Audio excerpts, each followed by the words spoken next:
Ladies and gentlemen, boys and girls, it's time for the DTM Esports Championship 2022. We have had two incredible qualifying days merely last month and the month before, and we also had 26 drivers qualify from that point, and also joining them are three wild cards that were taking place at the Nürburgring itself a couple of months ago as well. But now this is where it indeed comes down to. This is where they earn the points and the prizes. My name's Luke Crane, and I'm joined by Connery Maddock. Connery, how are you feeling about this one? Yeah, I'm feeling incredibly excited. We've got a fantastic track to start off at Imola.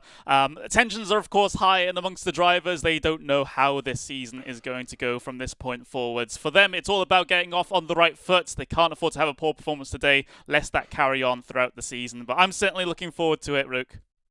Oh, 100%. Yeah, this is going to be super, super exciting. Again, it's 26 drivers, 26 of the very fastest drivers on RaceRoom will be battling it out here on Imola with three added drivers, again, who qualified via the wildcards. We'll explain exactly who they are once we get out onto the track. But let's check out then the format for today's broadcast, which is going to be very exciting indeed for us all.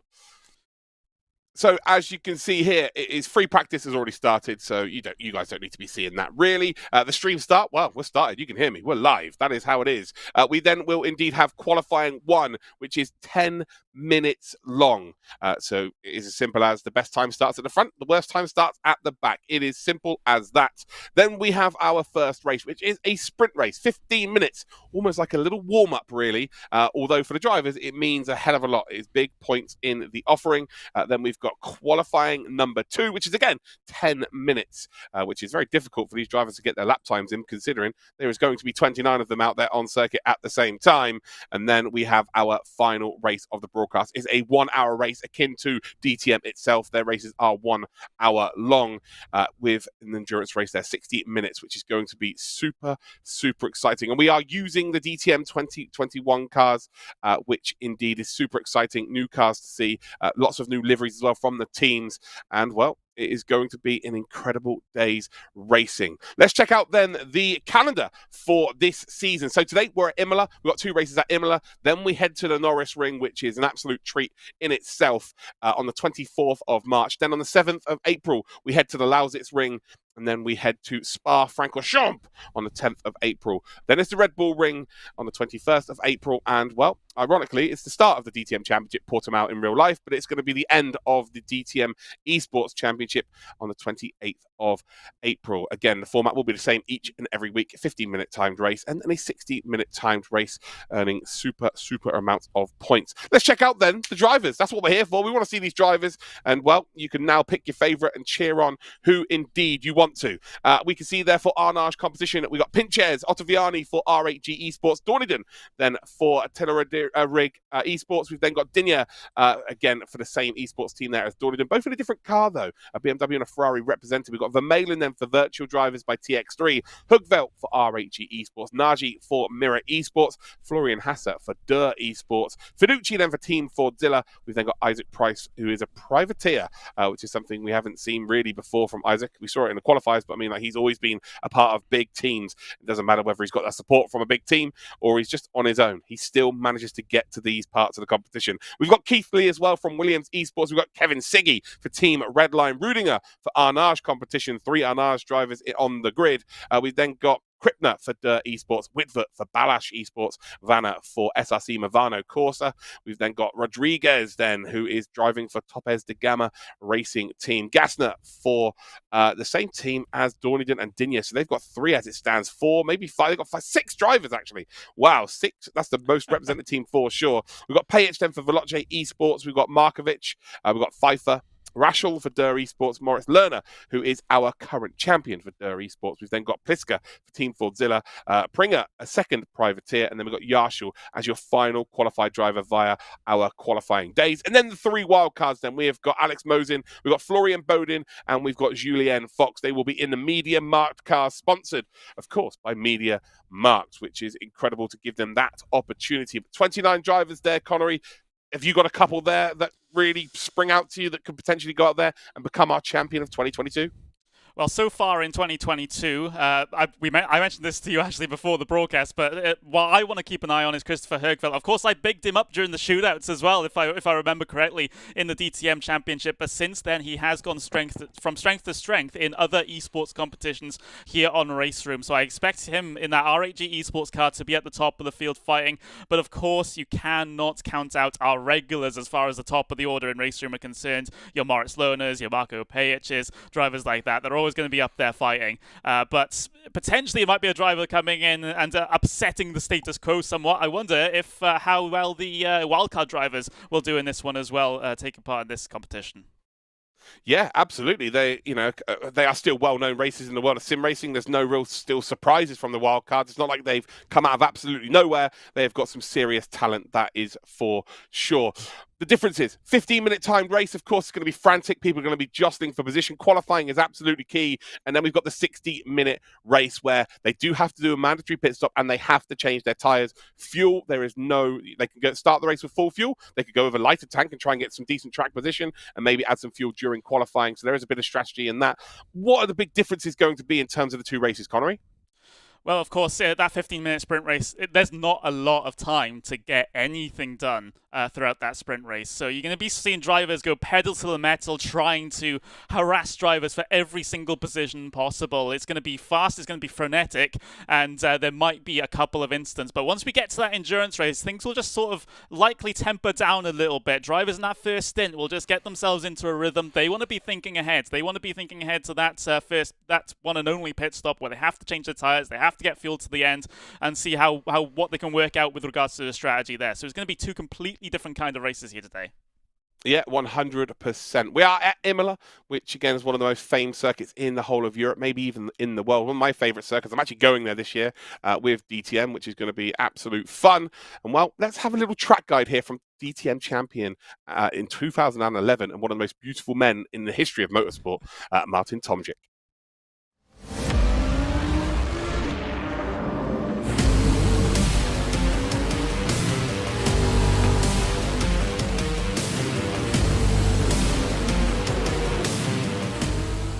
Hi guys, and welcome to the DTM Esports Championship 2022.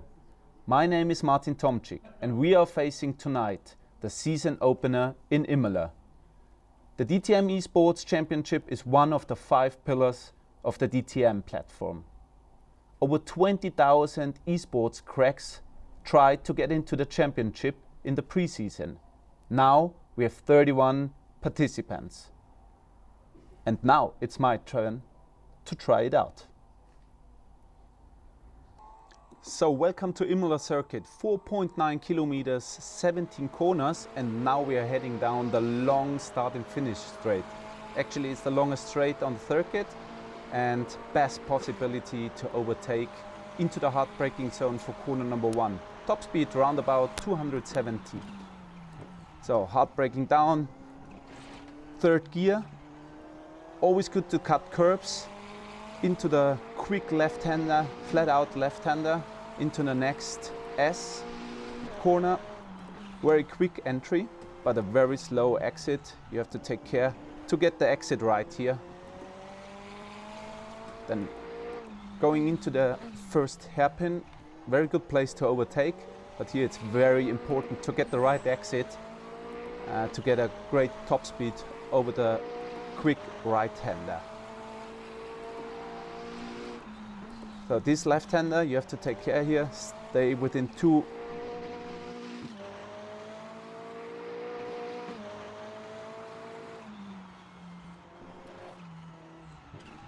So here very difficult to break into the corner, you can easily lose the rear. Now we're coming to the slowest part of the track, the tight chicane. Good to cut here. The curbs, you have to get the right exit without wheel spinning too much. Already coming to the last part of the racetrack. It's very tricky here, the braking point, because it's downhill braking, and these last 2 corners are very important to get the right exit for the start and finish straight again. Okay guys, now this was my lap. Now I'm looking forward for your laps. at the season opener of the DTM Esports Championship. I keep my fingers crossed for all of you. Have a great battle out there. Be fair, be hard, and enjoy your first race.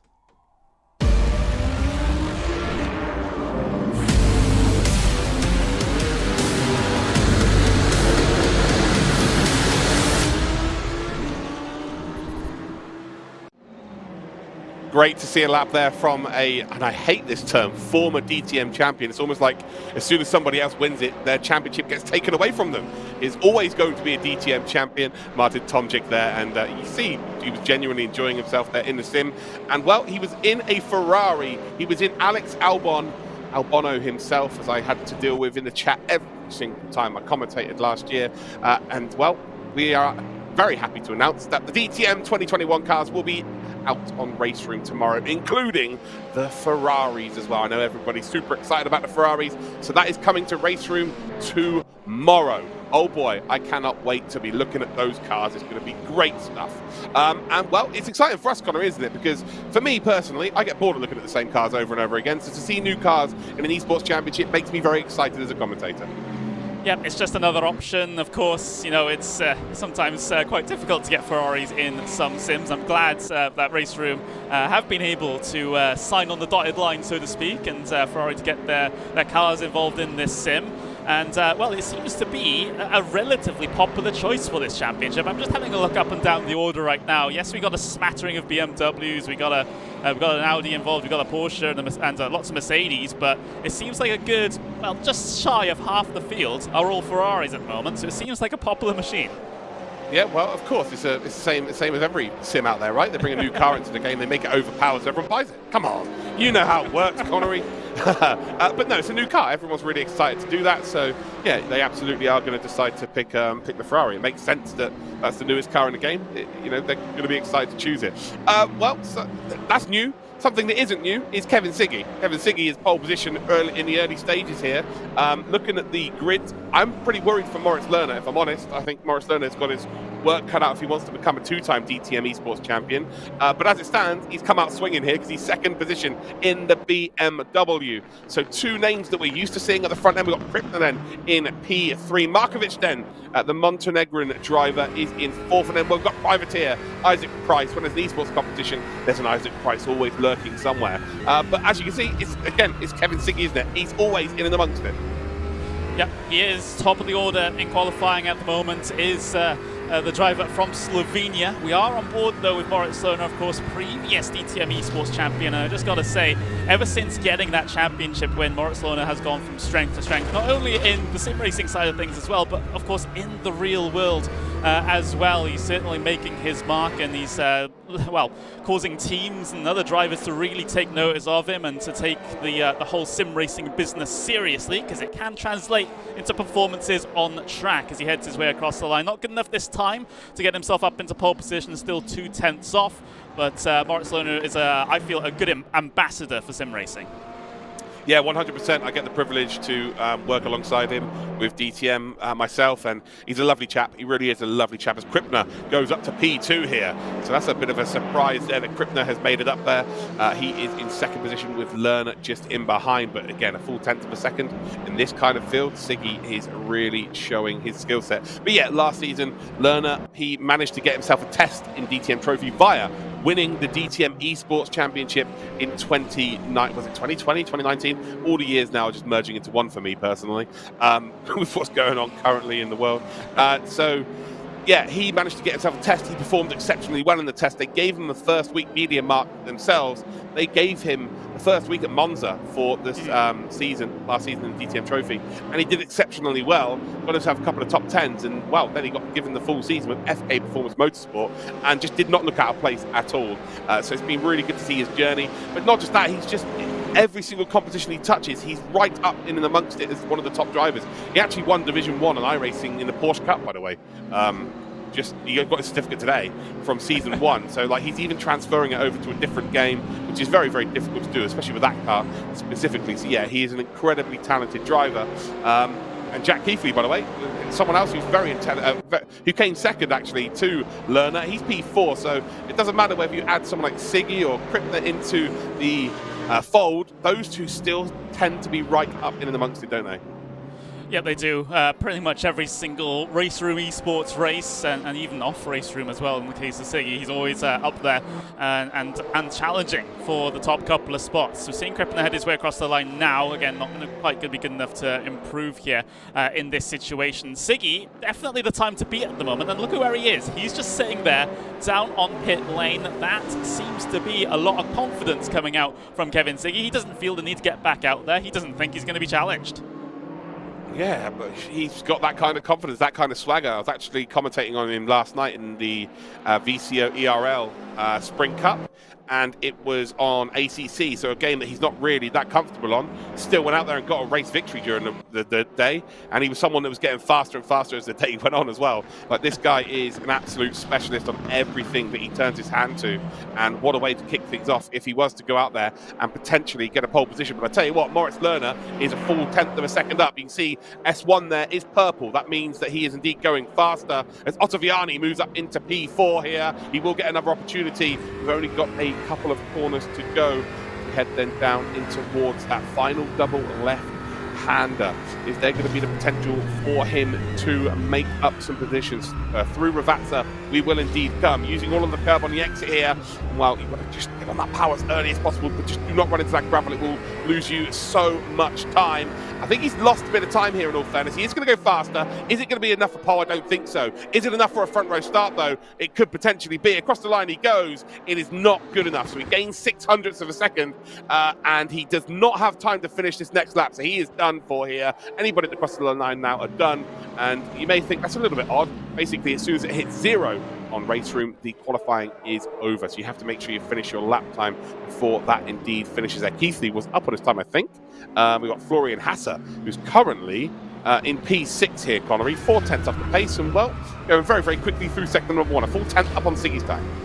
Yeah, and well, as long as Hasser can link up a second and third sector here, Siggy might not be as safe as he thinks. We'll see what the sector time is for sector 2. It's not purple, but it is a personal best there for Florian Hasser, so there's still something in this lap as he heads his way on this little run down the hill in towards the Ravazzas. The results will show a little early here. We have to wait for confirmation, but either way, Siggy pole position for the moment, as we get a sneak peek at page 2 already. Yeah, Vermeulen's popped up into the top 5, I think. I think there's I think also Fiducci. So I think Fiducci and Vermeulen have both just put themselves up into the top 5, or top 6, should I say. We're waiting for it now. Vermeulen, yep. Fiducci did, but look at this, Hookveld. Your tip today is up to P6 as it stands. But I tell you what, it is Kevin Siggy who just is out there trying to win absolutely everything he possibly can, but he has got Moritz Lerner merely a couple of positions behind. He will want to defend this championship with his absolute life there. But, well, that's all the 29 drivers as it stands. Looks like Florian Bodin just didn't get a lap time in effectively. Manu Rodriguez as well, doesn't look like he got a lap time in. He's the sole Porsche on the grid. But it's Siggy, Krippner, Lerner, Ottaviani, Isaac Price, Vermeulen, Hookveld, Fiducci, Keithley, and Petter Pliska as your top 10. What a top 10 that is, Connery. Yeah, absolutely incredible, and well, some of the top names on RaceRoom all up there. Potentially going to go wheel to wheel in this first race, of course. It's only going to be 15 minutes long, so it's going to end basically just as it starts. Hopefully, we can have a good fight of it. I'm just having a look at those drivers that were invited in via the wild card. Alex Moysen was actually the driver that qualified the furthest up the field of those 3 drivers. He starts P22nd. Then we have Julian Fox starting in P26th, and then Florian Bodin, unfortunately, will have to start at the very back of the grid here today in P29. So those are your wildcard drivers. Of course, not entirely expected to do very well, but it's good that they're competitive and can try and make some impact in the mid-pack. And who knows how this race might go. There might be a huge issue at the very front of the field that allows some unlikely names to go through. Yeah, it's 29 cars on the grid here. If there isn't an issue, then they're not trying hard enough. I'm sure we're going to see some sort of carnage, especially with the big choke point being a chicane through turns 1, 2, and 3 after a massive run down in towards it. So, yeah, I would imagine there's going to be something here. If you can keep your nose clean in a race like this, you're going to gain positions regardless. That is as simple as I could put it. And yeah, just pick your opportunity. Do not get involved in anything, and you should be golden. But it's a 15-minute race, Connery. This is, if you've not qualified well here, you're in a bit of trouble, right? you in and out hour-long race, you can probably work your way through if you've got an amazing talent around this circuit. But in a 15-minute race, if you are right at the back, it becomes very, very difficult to grab any big points.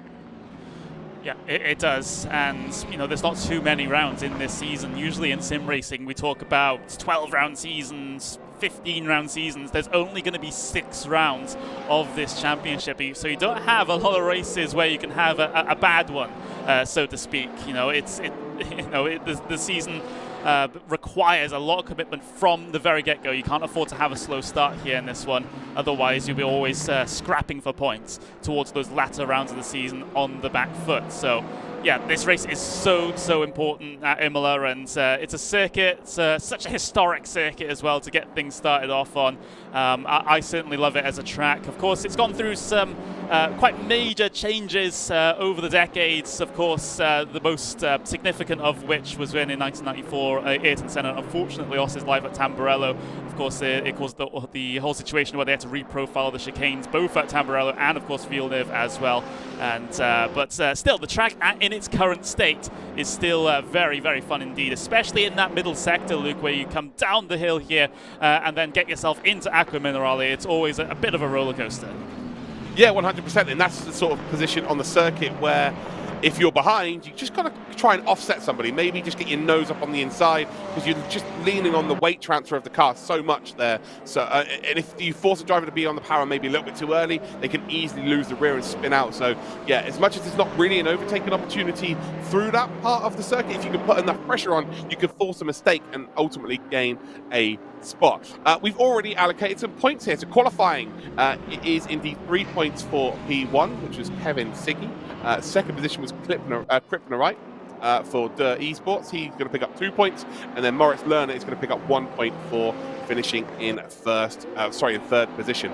In the race then, this is how the points are broken down. We've got 40 points then for P1, 34 for P2, 30 for P3, 27 for P4, it's 24 for P5, 22 for P6, 7th position is 20 points, then it's 18 for 8th, 9th, then it's 16 points. In the top 10 you get 14. If you get 11th position you get 12. If you get 12th position you get 10. Then it's 9, 8, 7, 6, 5 and 4. And then you've got 3, 2 and 1. So it goes down to P21. And with 29 drivers here, 8 are not going to get points, but it just goes to show that if you do start from the back, and indeed you do keep it clean, there is a big chance that you will end up getting into those points paying positions, because, well, 21 drivers get them. I do like the wider points format like that. Of course, there are some series where the points are more restrictive. It's only the top 10, for example, following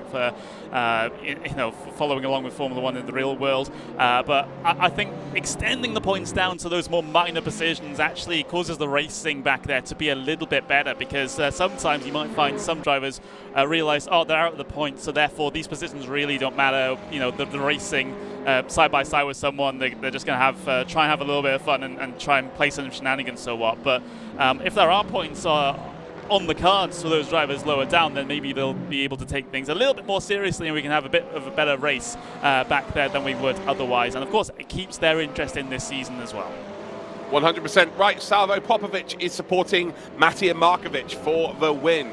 So I'm keeping an eye on the YouTube chat here, ladies and gentlemen. Cars, who are you predicting to get the win? So I want to see your favourite driver. Who do you think is going to go out there and get the dub? We're on board here with Markovic. Nice bit of camera time here for the Montenegrese, it's hard to say that, driver. There's Julien Fox then. As you can see in that MediaMarkt car, the sponsor, the title sponsor. Good to see them indeed continuing to support the DTM franchise.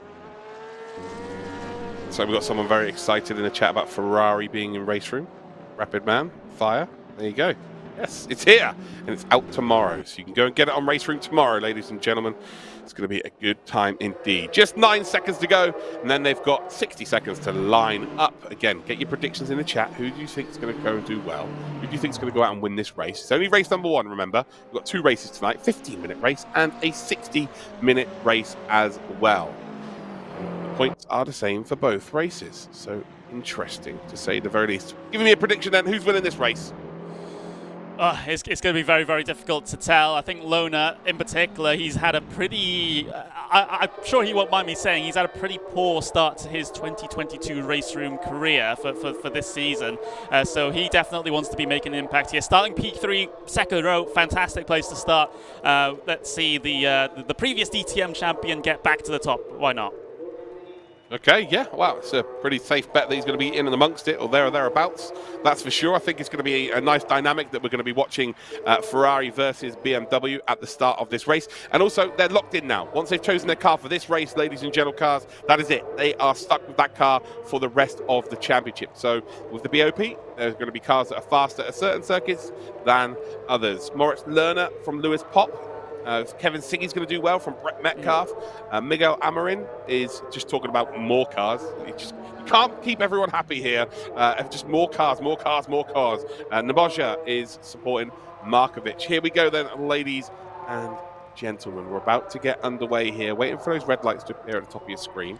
And then we will get, well, we are going here as we've got a rolling start. So we will go round the first lap. And then it goes into a rolling start, as you have in the DTM as well. And should give us around about 15 minutes of racing here.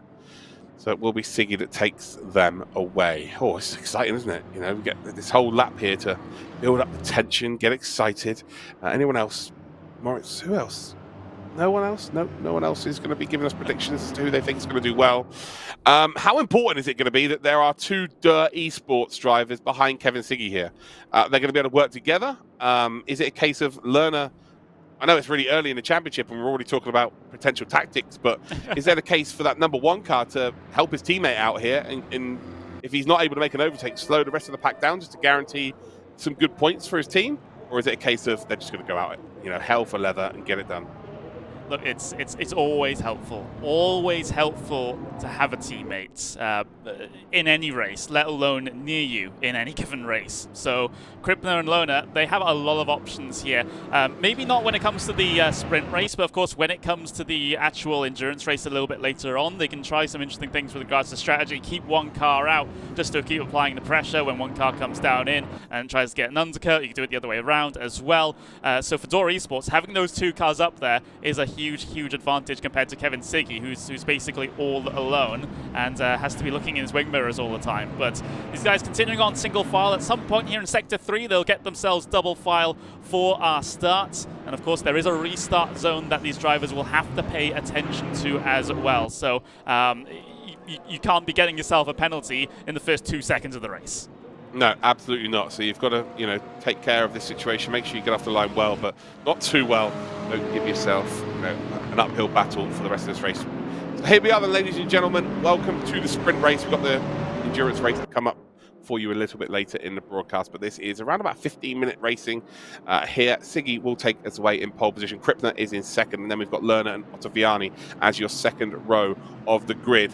And well, let me know, ladies and gentlemen, in the chat right now where you're watching from around the world. I want to see where you are watching from. We saw, well, someone put in the chat earlier on that they're watching from Brazil. So where else are we watching from around the world then? Here we go then, 15 minutes, 30 seconds, around about 15 minutes of racing here for our sprint race. It is Siggy that will take us away here at Imola. It is the DTM Esports 2022 race number 1. There are 12 in total, and who is going to set their stall here? And Siggy gets them away as they cross the line. And I tell you what, it's a phenomenal start here from Ottaviani. The DTM Esports team are in a little bit of trouble here as Lerner's actually up to P2 from P3. Krippner's going to drop back here, and can that BMW make a charge around the outside here of the Ferrari? Gets the overlap, not quite going to work out here. Ottaviani then trying to hold on to P3, not able to do so. As they come through the first chicane, then the BMWs have indeed held onto the positions, but they swapped over. Look at the speed in the straight line of that BMW of Moritz Lerner. Kevin Siggy holds on to keep the lead.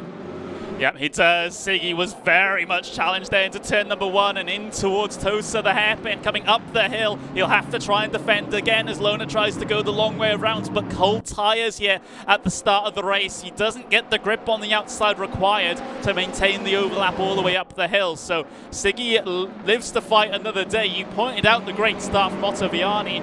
Didn't quite capitalize that on much than he would hoped. So he had a big run on the front row, but kind of got stalled out a little bit here at the very start of lap number 1 into Acca Minerale for the first time. vast majority of the field single file, as Ottaviani gets a very good run off the corner. He might be able to make something happen into Variante Alta. No, he's just going to stay in line for now. Yeah, it's really good for the front two. It means they've been able to drive away ever so slightly here. Siggy now a half a second advantage here over Lerner. Lerner still in that slipstream, and we've just seen that the BMW in a straight line is absolutely lightning. But through sector number 2, the more technical sector of Imola, really the Ferrari is a much stronger package all around. Let's get on board with the front two here then, and let's see whether Lerner can indeed close up to him. Look how close they are. Here we go then, across the start-finish line. Oh, a lovely bit of onboard here. You can see the gap is visibly closing down. The BMW's got a head of steam here, down towards turn number 1. Siggy will hold that inside line here. Lerner may be going for a fake. He's not going to be able to. He's got that side-by-side, a little bit of an overlap again. Siggy runs a little bit wide though, and the pressure really is on. Lerner is on the inside, not quite going to be able to make that move. And I tell you what, Siggy is all over the place right now. Again, it's a 15-minute race. You know, you've got to keep holding your position. You've got to defend from the front. You've got to really attack your defensive moves. I think in an hour-long race, you've got to be a little bit more placid, but he's doing the job he needs to do here to get maximum points. Yeah, great defense there from Siggy. He knows now, he probably even knew before the race with all the preparation as well, that BMWs are absolute weapons in a straight line. However, the benefit of the Ferrari seems to be through the corners. You saw it through the hairpin there. He's able to gain about a tenth of a second through the hairpin alone. But, you know, the thing that doesn't work in the favour here for Siggy is that Imola has a very long front straight all the way from the final corner in towards turn number 1. So he has to try and defend that line every single time, it feels like, in this race. And it only requires one time for Moritz Lerner to squeeze his way through. Yeah, he already made a mistake, didn't he? Luckily, he just about had a car's length to work with, where on the exit of turn number 1, Lerner was just not able to hold that overlap on the exit. We go a little bit further back here. Vermeulen's made a position up in from 6th to 5th. Price 6th position. Fiducci, Hugveld 7th and 8th. Hassa are indeed in 8th and 9th position. Not sure. Is that Pliska in 10th? I think it is. Pliska's in 10th position there, the Italian. We've then got Yarshall, Keithley, Dinya, Markovic, Pajic, Raschel, Nagy. We've got Pinches, and then we've got Gassner as your top 19. And then we've got Dorniden in 20th position. I've just remembered all of those names from abbreviations. What a guy. We've got Vermeulen then just about holding on to that top 5 position, but he is under some severe pressure here from Isaac Price. If someone can make a move, it's Isaac Price. He is a pretty aggressive driver, very calculated with it as well. He's gone on the brakes a little bit early here, trying to force that Ferrari offline. And I tell you what, on the exit here, Price has got the outside line. It's not quite going to work out, but again, you can see that he's trying to make something work here. He's got the Fordzilla team of Fiduci just in behind, trying to pick up any potential pieces that's left behind by these two. But really, the front 4 are just using this to their advantage, aren't they? They've just completely driven away. Ooh, Fiduci sticking one down the inside of Price at Sosa. Can't get anything done there, though. It was just a bit of a scare to try and get Isaac Price offline, but he seems to have been immune from a move like that. But you can see, like, exactly as you said it there, Luke, the front 4 breaking away at the moment. Axel Vermeulen can't keep up, it seems, with these guys. So this works out in the front 4's favour. It allows them a little bit of space, maybe towards the end of the race, to have a little bit of a scrap without those additional third parties getting themselves involved. But Siggy has held on to this race lead quite well so far in this one. You can see the Ferrari just sliding its way through towards the exit of Variante Alta there. Of course, tyre wear, not too much of a problem here in this 15-minute sprint race. However, that will be a little bit more of an issue in the endurance race, where they have to do the, well, on average, 30-minute stints. Of course, it is a pit stop window that these guys will have to come down in on, and we'll see tyre performance become more of a factor then. Yeah, 100%. Shout out to Tombo Wombo giving us both some gas. Love that. They both made a mistake. Out of Aqua Minerale, they both made a mistake, actually. Both sliding in the rears of the car already, so very much struggling. And it was Lerner went right to the right-hand side of the uphill section into that final chicane, into Variante Alta. And there used to be a guttering in that side of the circuit. I don't know if you remember that, but it used to be like a, I don't know, it's just like a divot where the water would run through for drainage. Now it's a curb, so you're good, but he's lucky, because if it was the old system, he would have been dragged off into the grass there. As soon as you get 2 wheels into that divot, it just drags you off. But yeah, now with the curbing, you see there the Italian flag curbing, it's not such a big deal. Has anyone moved up from the back end here? Looks like Fox is still P29, right? Whitford's not had a good time in P27, although he's just moved up to P26. But Rudinger, P21, you'd expect him to be a little bit higher. He's in the final points man position. But at this stage of the race here, what is it? There's 10 seconds separating the top 22 drivers. That is phenomenal. So, as much as I was saying there was guaranteed to be some action, there's going to be some crashes potentially, there just really hasn't been. Really good stuff from this group of drivers. Yeah, things have been really consistent as far as everyone down the field. We've kept everyone. No one's retired in this race. No one's had a horrible spin and is about 20 seconds behind everyone else. Everyone's sort of in a roughly one big train, at least as far as this main pack or this, what, to use a cycling term, a peloton is concerned, as we see Tim Yarshall diving his way down the inside of Pilsker. Has he overcommitted on the exit of the first Ravazza, though? He might have, so Pilsker's able to slip back in underneath. Yeah, it just would have cost them both time here, really, more than anything. And it's a struggle, really, when you're up against the same car in front of you, because you know the strengths and you know their weaknesses, because it's exactly the same as yours.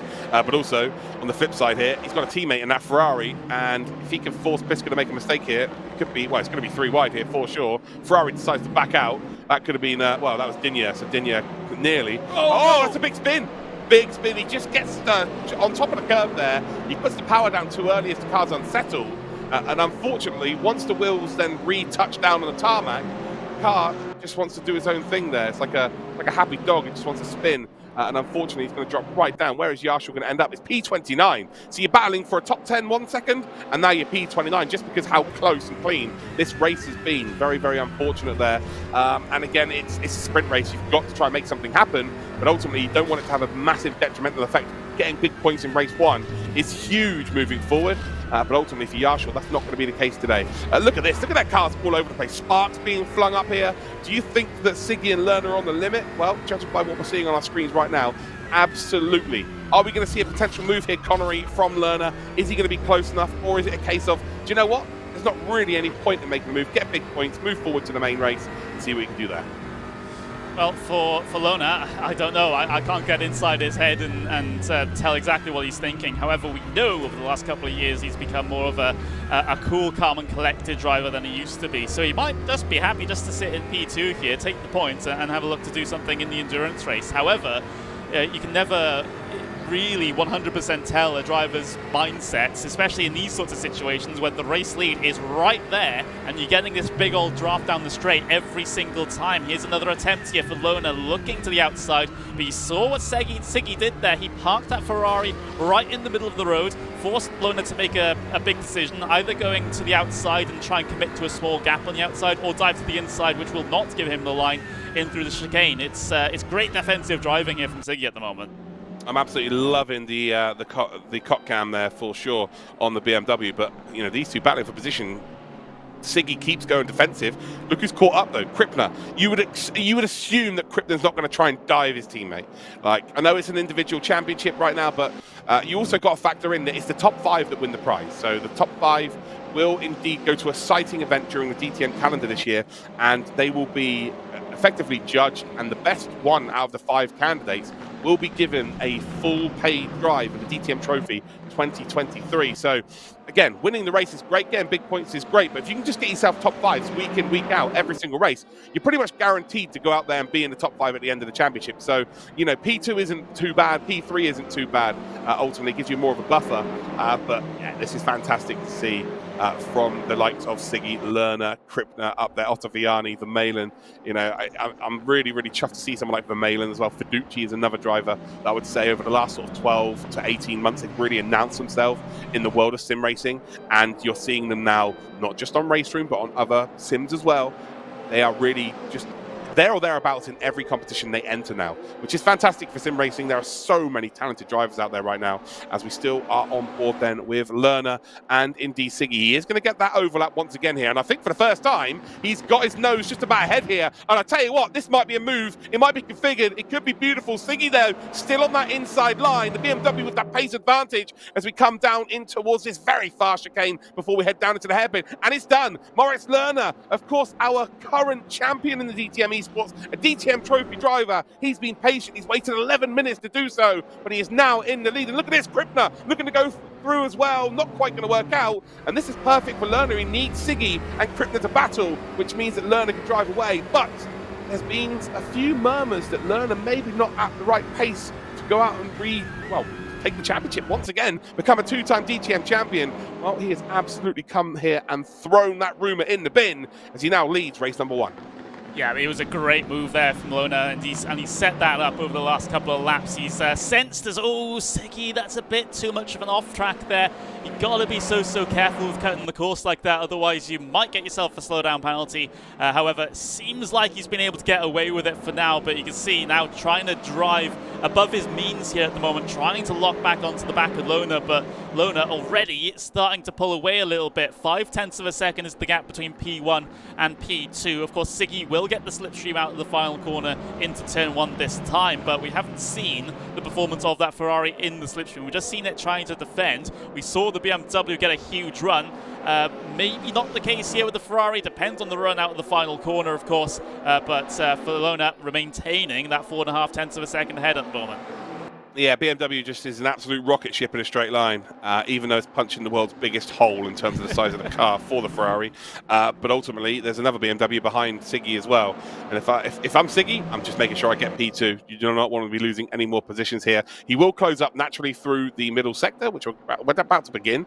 Again, the Ferrari just seems a little... Oh, that's another mistake there. He is bashing on the curbs, and now he's under some severe pressure from Krippner. So, again, it's take it easy, get P2, take your medicine, move on to the endurance race. But I tell you what, that BMW is right up his chuff pipe here as we come up the hill, then come up towards Piratella, and it looks like he's going to live to fight another day. Siggy, though, has got this middle sector to his advantage. The Ferrari very much more nimble through the corners on the curbs.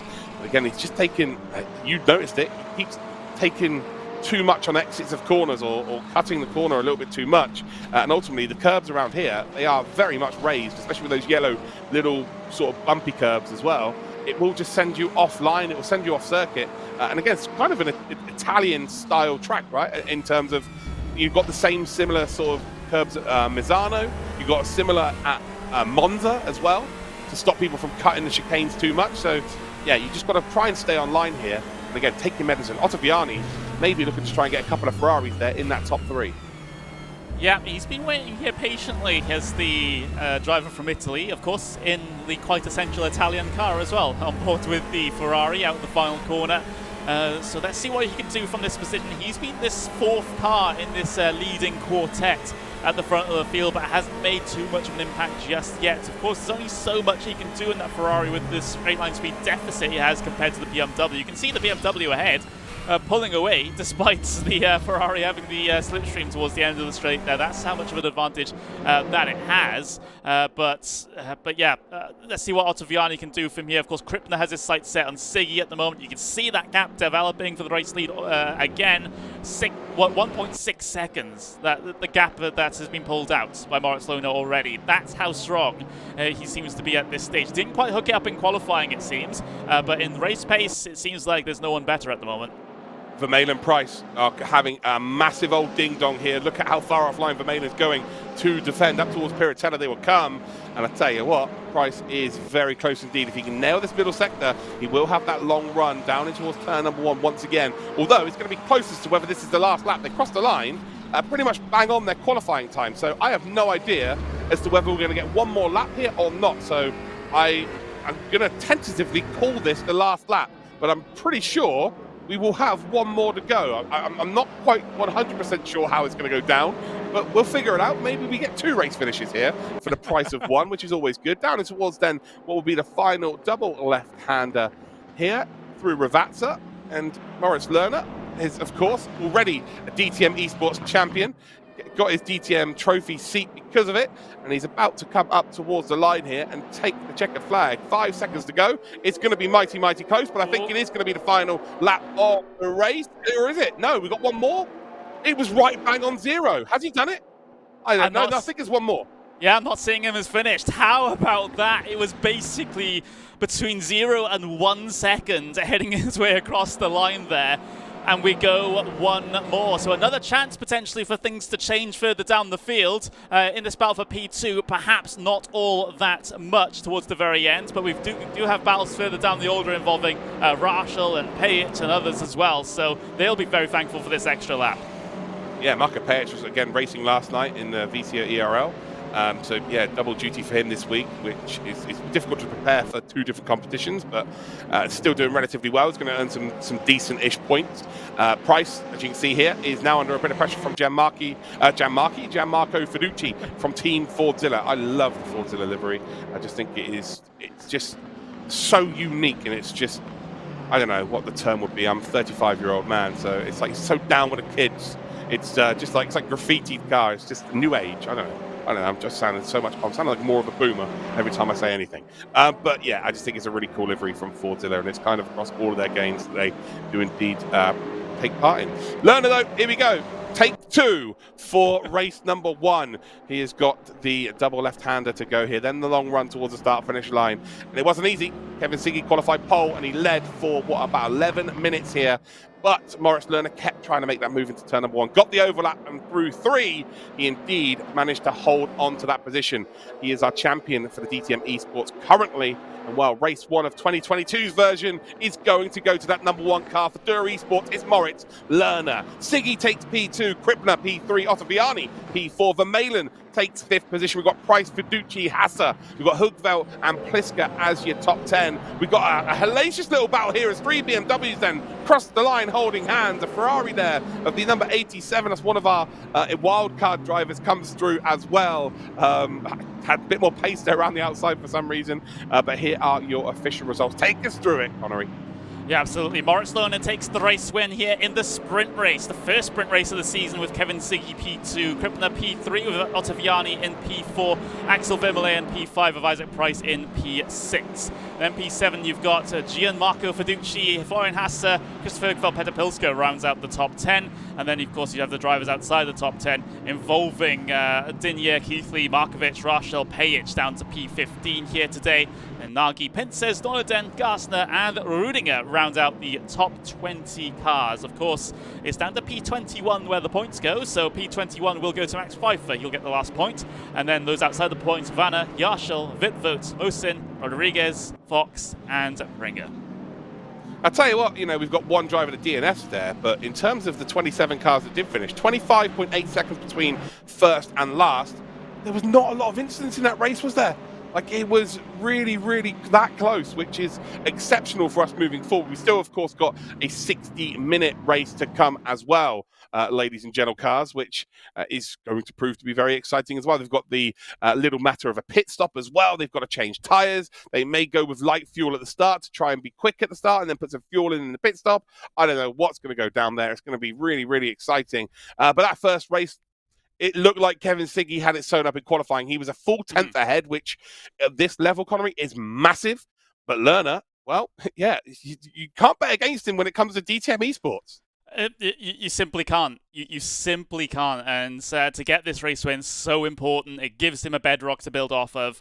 And if you're Kevin Siggy, what are you thinking now coming into this endurance race? Because it's obvious that despite your best efforts on the defense, that move in towards turn number 1, if there's a BMW behind you, is so strong that if you're in that situation, you're having to defend it every lap. So can Siggy do something with regards to the strategy here? Does he go for an early stop, try and get a bit of a gap, and try and make sure that he's outside the slipstream of the BMW, for example, so that it can't get and threaten into turn 1 every single time? I don't know what the plan is for Siggy, but there has to be a plan.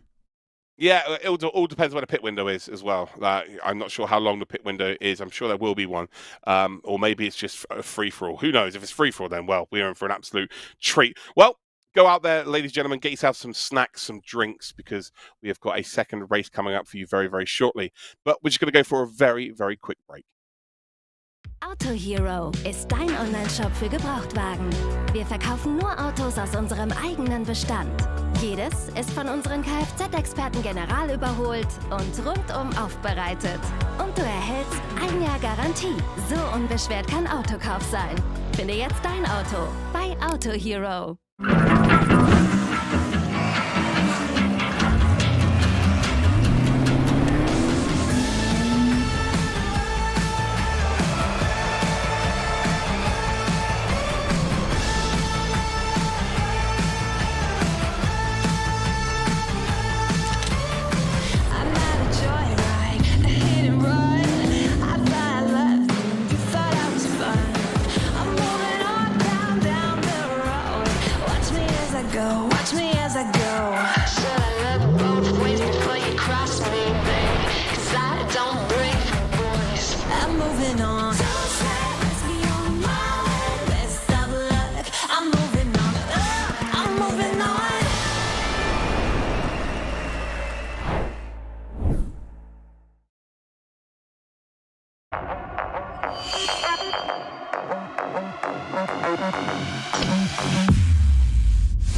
Well, welcome back then, ladies and gentlemen, to the DTM Esports 2022. And it would appear that I may have let the cat out of the bag a little bit early. So you guys watching on this broadcast, well, you maybe got 30 minutes extra time to know about the DTM cars coming to RaceRoom tomorrow, including the Ferraris, of course, which everyone's really, really excited about. But yeah, I think the announcement was supposed to be in the adverts there, Connery. But here we are. It's done. It's dusted. The cars are coming. How exciting is that? Yeah, absolutely. It's crazy, and I hope everyone tomorrow is able to enjoy everything that these cars bring. Of course, the new Ferrari as well. It's going to be absolutely crazy. Of course, you're seeing these drivers sort of have their early access, so to speak, of the cars, but soon it will be released to the wider public, and everyone will be able to get in and enjoy. And potentially, maybe get yourself used to these cars so that maybe next season you can come and take part as well, as we see the first times in our second qualifying session start to be set. Oh, Hookveld there with a 40.228. That is a very competitive time, and that might be very difficult to beat, actually. Siggy is second by 8 thousandths of a second. It's not a lot at all. Hassa is in third then, and Lerner is in fourth position. This is how excited I was about the cars. On Monday, I actually contacted RaceRoom to get all of the images of the cars so I could set up a league for a couple of weeks' time to start. I was like, look, I know the cars are coming at some point. Please give me the images. I need to set it all up. It needs to be ready. And they're like, yeah, okay, sure, good. There you go. And I'm like, oh my God, it's actually this week. Yes. So I've been super, super pumped about it for a long time. Again, as a long-time fan of DTM and actually having to work with them as well, which is always good. Yeah, it's kind of exciting to see the cars that I've been watching for the whole last 12 months actually on a computer screen. But here we go. We're actually here with those cars, but with the team liveries of our esports drivers, which I think is a really nice touch here, as well as Florian Hassa, the Dirt Esports team driver, is currently in third position. But Hookveld, again, he was one of those drivers during the qualifying period of this competition, Connery, where he just got better and better and better the longer he was around in it. And I think we're seeing the same here today. There's going to be a couple of drivers that have to have used race number one for how much they could have learned moving into the endurance race. Yeah, this is the situation now. They've had that one race under their belts. Of course, it's under slightly different circumstances compared to what the endurance race is going to have, how the endurance race is going to work. But they sort of know how well the racing's gone, and it's gone pretty well in that sprint race. We had very few major incidents. We didn't have a major smash. We saw, of course, a big spin or two, but apart from that, everyone was driving within their means. So that looks good here for this endurance race. Of course, there's an element of when this race starts, you want to try and get on a noisy pedal, get yourself a good couple positions, benefiting from a good start. But once that first lap or so is underway, and we've got that under our belts, then of course things should calm down just a little bit as drivers try to figure out where they want to be and what they want to do for that scheduled stop. So the drivers will take a little bit more of a cerebral approach to this one. They're going to think about it more. It's not just tunnel vision on the car ahead and try and get the passes done. They're going to take it a little bit calmer than that, and it should result in a good race for a different reason compared to the sprint race, of course, with the strategy element involved. Yeah, 100%, and that is the big thing to be thinking about here, is that there will be the small means of strategy here. They can be a little bit more creative with how they do things. Of course, with that pit stop, I'm just seeing Tombo Wumbo in the chat going, if I'm not mistaken, the M6 is not that good with tyres over a longer stint. Well, luckily for them, there's no tyre wear multiplier on this. It is a case of they have effectively can do 2 stints with 30 minutes each in an hour-long race if they came in right bang in the middle. If you start to feel the tyres go off with 20 minutes into your stint, could be in a bit of trouble, that's for sure. But if you make it to that 30-minute mark, it almost might be worth staying out a little bit longer and just having 20 minutes on unbelievable tyres, opposed to the 30 and then them dropping off once again. So, by the way, Siggy is about to take pole position, I think. He has taken pole position at 600ths of a second. It's his second pole position if it stays as it is for the day. He hasn't got a race win as of yet. He got beaten by Lerner, but Lerner is currently only in 6th position. Hoogveld, though, is up on his time here. He's 1.5 tenths of a second up on the best time so far of Kevin Siggy. I don't think qualifying is quite over as yet. Yeah, we see top 3 drivers in Ferraris at the moment. So in terms of 1 lap overall pace in relatively clear air, it seems like the Ferrari is the manufacturer that you want to go with. But we saw that the BMWs were so strong in racing mode due to the fact that they can get huge runs over anything that's not called a BMW. But we can see that now. Christopher Hoogveld coming through and out of the final corner, a little bit slower on his second sector here. So let's see if he's either able to get up into P1 or P2 or remain P3 as he heads his way across the line. Now, not a great sector 3, so he does remain in P3 for now. Siggy still towards the very top of the order here in this one. I'm having a look to try and see where Moritz Lohner is. Purple through sector 1, not too great of a sector 2. It might be an improvement, however, to the top of the order, I don't know. Look at Florian Hasser. Florian Hasser up into P2 here in the BMW, 300ths of a second off of Kevin Siggy. Moritz Lohner, a terrible middle sector, needs to figure it out in the final sector. There will be no time to improve if he doesn't do it now. He has improved. It's only by 1 spot. He's up to P5, but we know he is capable of making overtakes, and he's got 4 times the amount of time in the race to go out there and get it. So by my maths, if he does 1 overtake every 15 minutes like the first race, he will go out there and win the race. But Fiducci has now just made that even more difficult because he's got up to P2 here, and it's by 100th of a second. We've got Marv in the chat as well. I owe everything in my career to Marv. He created me as a human being. Great to see you, mate. Hopefully everything's well with you there. I'm sure you're chilling on the sofa having a beer or 2. As Payich, then, in the Mercedes, we've got an AMG up there, Connery. He's got up to P5. Session isn't quite over as of yet. We're seeing page 2 right now. There's Markovic, Dinya. We've got Fafer, and then we've got page 3 now. Jack Keithley, Pinches, Dornington, Mosin, Whitvert, Vanna. We've then got Bringer, Fox, and Manu Rodriguez. That Porsche has been an absolute dog today, I think, unfortunately for him. Kevin Siggy, though, it looks like he's going to take pole position. Gianmarco Fiducci, Hasser, Hoogveld, Payich, Ottaviani, Lerner, indeed, will be your top 7. So Lerner's dropped down into 7th position. So winner for race number 1, not having the best qualifying in race number 2. Yeah, we're seeing no changes towards the top of the order in terms of the last-ditch laps, shall we say. So Kevin Siggy still secure in his pole position for the 2nd time here today, and it's an all-Ferrari front row as well. Gianmarco Fiducci in the Team Fordzilla car is there in 2nd place as well. Hasse Hoogveld 2nd row. But for Lohner, P7, especially coming off of the back of the race win in the sprint race, that's not ideal. But then again, no, it's not ideal, but when you've got P1 in your back pocket from race number 1, it's not the worst thing in the world. And he also knows he's capable of making overtakes, where not everyone can say that.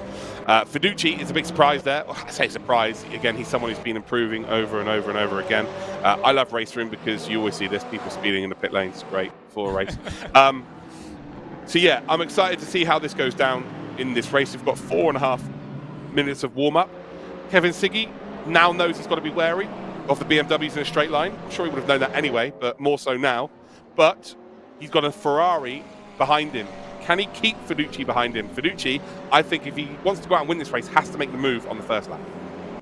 Yeah, I think so as well. And, the good thing for the Ferraris at the moment is pending a good start from the BMWs. There's only one BMW that's in the thick of them at the moment. That's Florian Hasse starting in 3rd place. So, this changes the complexion of the event a little bit. Of course, we saw in that sprint race, things get shuffled towards the very front of the order from the get-go, pretty much.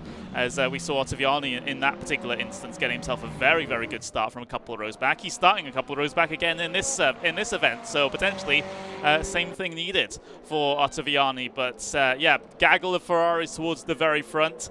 I expect them to have the early pace as well. Whether or not they can bring enough gap on those cars behind still remains to be seen, but of course we got the strategy to think about in that one as well. I certainly can't wait to get things going. It's going to be quite telling for the rest of the season, I get the feeling, especially with the differences between the manufacturers. What goes on here at Imola might give the drivers a bit of a better insight to how things are going to go in later rounds of the season, such as at the Norris Ring, Lausitz Ring, Spa, Red Bull Ring and Portimao. Well, we've just seen 2 Ferraris make love to each other there, so expect some baby Ferraris in 9 months' time. It's always fun to see that in their natural habitat. Well, we've got 3 minutes to go here. Let's have a look at the calendar for this season. We have not only got Imola, this is only the beginning of the championship this year. So we head next time out to the Norris Ring on the 24th of March. The Lausitz Ring then is the next one in the calendar for round number 3 on the 7th of April. Spa-Francorchamps is on the 10th of April. Then we've got the Red Bull Ring on the 21st of April. And then the 28th of April is Portimao. Lots of stuff going down in April. What a month that is going to be. Let's check out then today's format as well, just to give you a little clue or indication as to what has gone down so far and what to expect from the next rounds this season. We have got qualifying, which is 10 minutes for each race. But there's 2 races. One is a sprint race, which is 15 minutes. And then we've got an endurance race, which is 60 minutes. They earn the same points from 40 down to 1, from P1 down to P21. So that is for both races, the same point system. But let's check out then the entry list here. So you can maybe pick your favorite car or even have a look out as to who you could be looking out for. Because, you know, my favorite thing about racing cars is the colors, the liveries, the schemes. And sometimes maybe there's people here watching for the first time and like, I don't have a favorite sim racer, but I really like pink. So I'm going to go for Pinches, and I'm going to go for Rudinger. Oh, well, I like green. Well, if you like green, you've got many options there. You've got Dorniden, Dinya, Vermeulen, you've got Gaston, Markovic, you've got Pfeiffer, and you've got Yarshall. If you want to support the MediaMarkt boys, those are the drivers that are the back 3. They're 27, 28, and 29. They have qualified via our wildcard and are indeed the MediaMarkt sponsored cars. Well, you can go and find them. They are bright red. We've got Mosin. He is actually representing Balash Esports, but in a MediaMarkt car. We've got Odin, who has represented Deutsche Payment Esports. He's in the red Ferrari as well. And then you've got Julien Fox, who is racing for TR, powered by Geeks Energy. What a team name that is, by the way, in the red BMW. So there you go. Pick your favorite car there. And, well, then we can have a bit of fun, right? So maybe you're just sat here casually watching, but it's always good when you're rooting for someone. Let's head back out onto track then, as we're about to get our formation lap underway. 45 seconds to go. A little bit of a different outlook in terms of the qualifying result here, Connery. Does that change your opinion of who's going to go out there and win the race? Have you got anyone particular you're looking out for? I think Siggy this time, given his closest competitors from last race, a little bit adrift in qualifying, Siggy has a very, very good chance. But we're sort of taking shots in the dark here a little bit because, of course, we don't know how the strategy is going to work out. We have no races previous with these cars in this sort of racing, with now a race with a pit stop in the middle. We don't have that information to be able to judge. Of course, we had the murmurings of the BMWs being a little bit poorer on their tyres throughout the longer runs. We'll see if that comes to fruition. But if that's the case, the Ferraris have a good chance, and of course, the Ferrari that's at the top of everyone's list is Kevin Siggy. Yeah, well, that was Tombo Wombo in the YouTube chat. If there's something I've learned over the years of being a broadcaster, never believe anything that's said in the YouTube chat. So, you know, the BMW may be the best out of everyone in terms of tyres. But yeah, some of the stuff I've read in the YouTube chat is just mind-blowing. But yeah, again, Tombo Wombo could be right, who knows? But can you trust someone called Tombo Wombo? you know, you wouldn't put your house on it.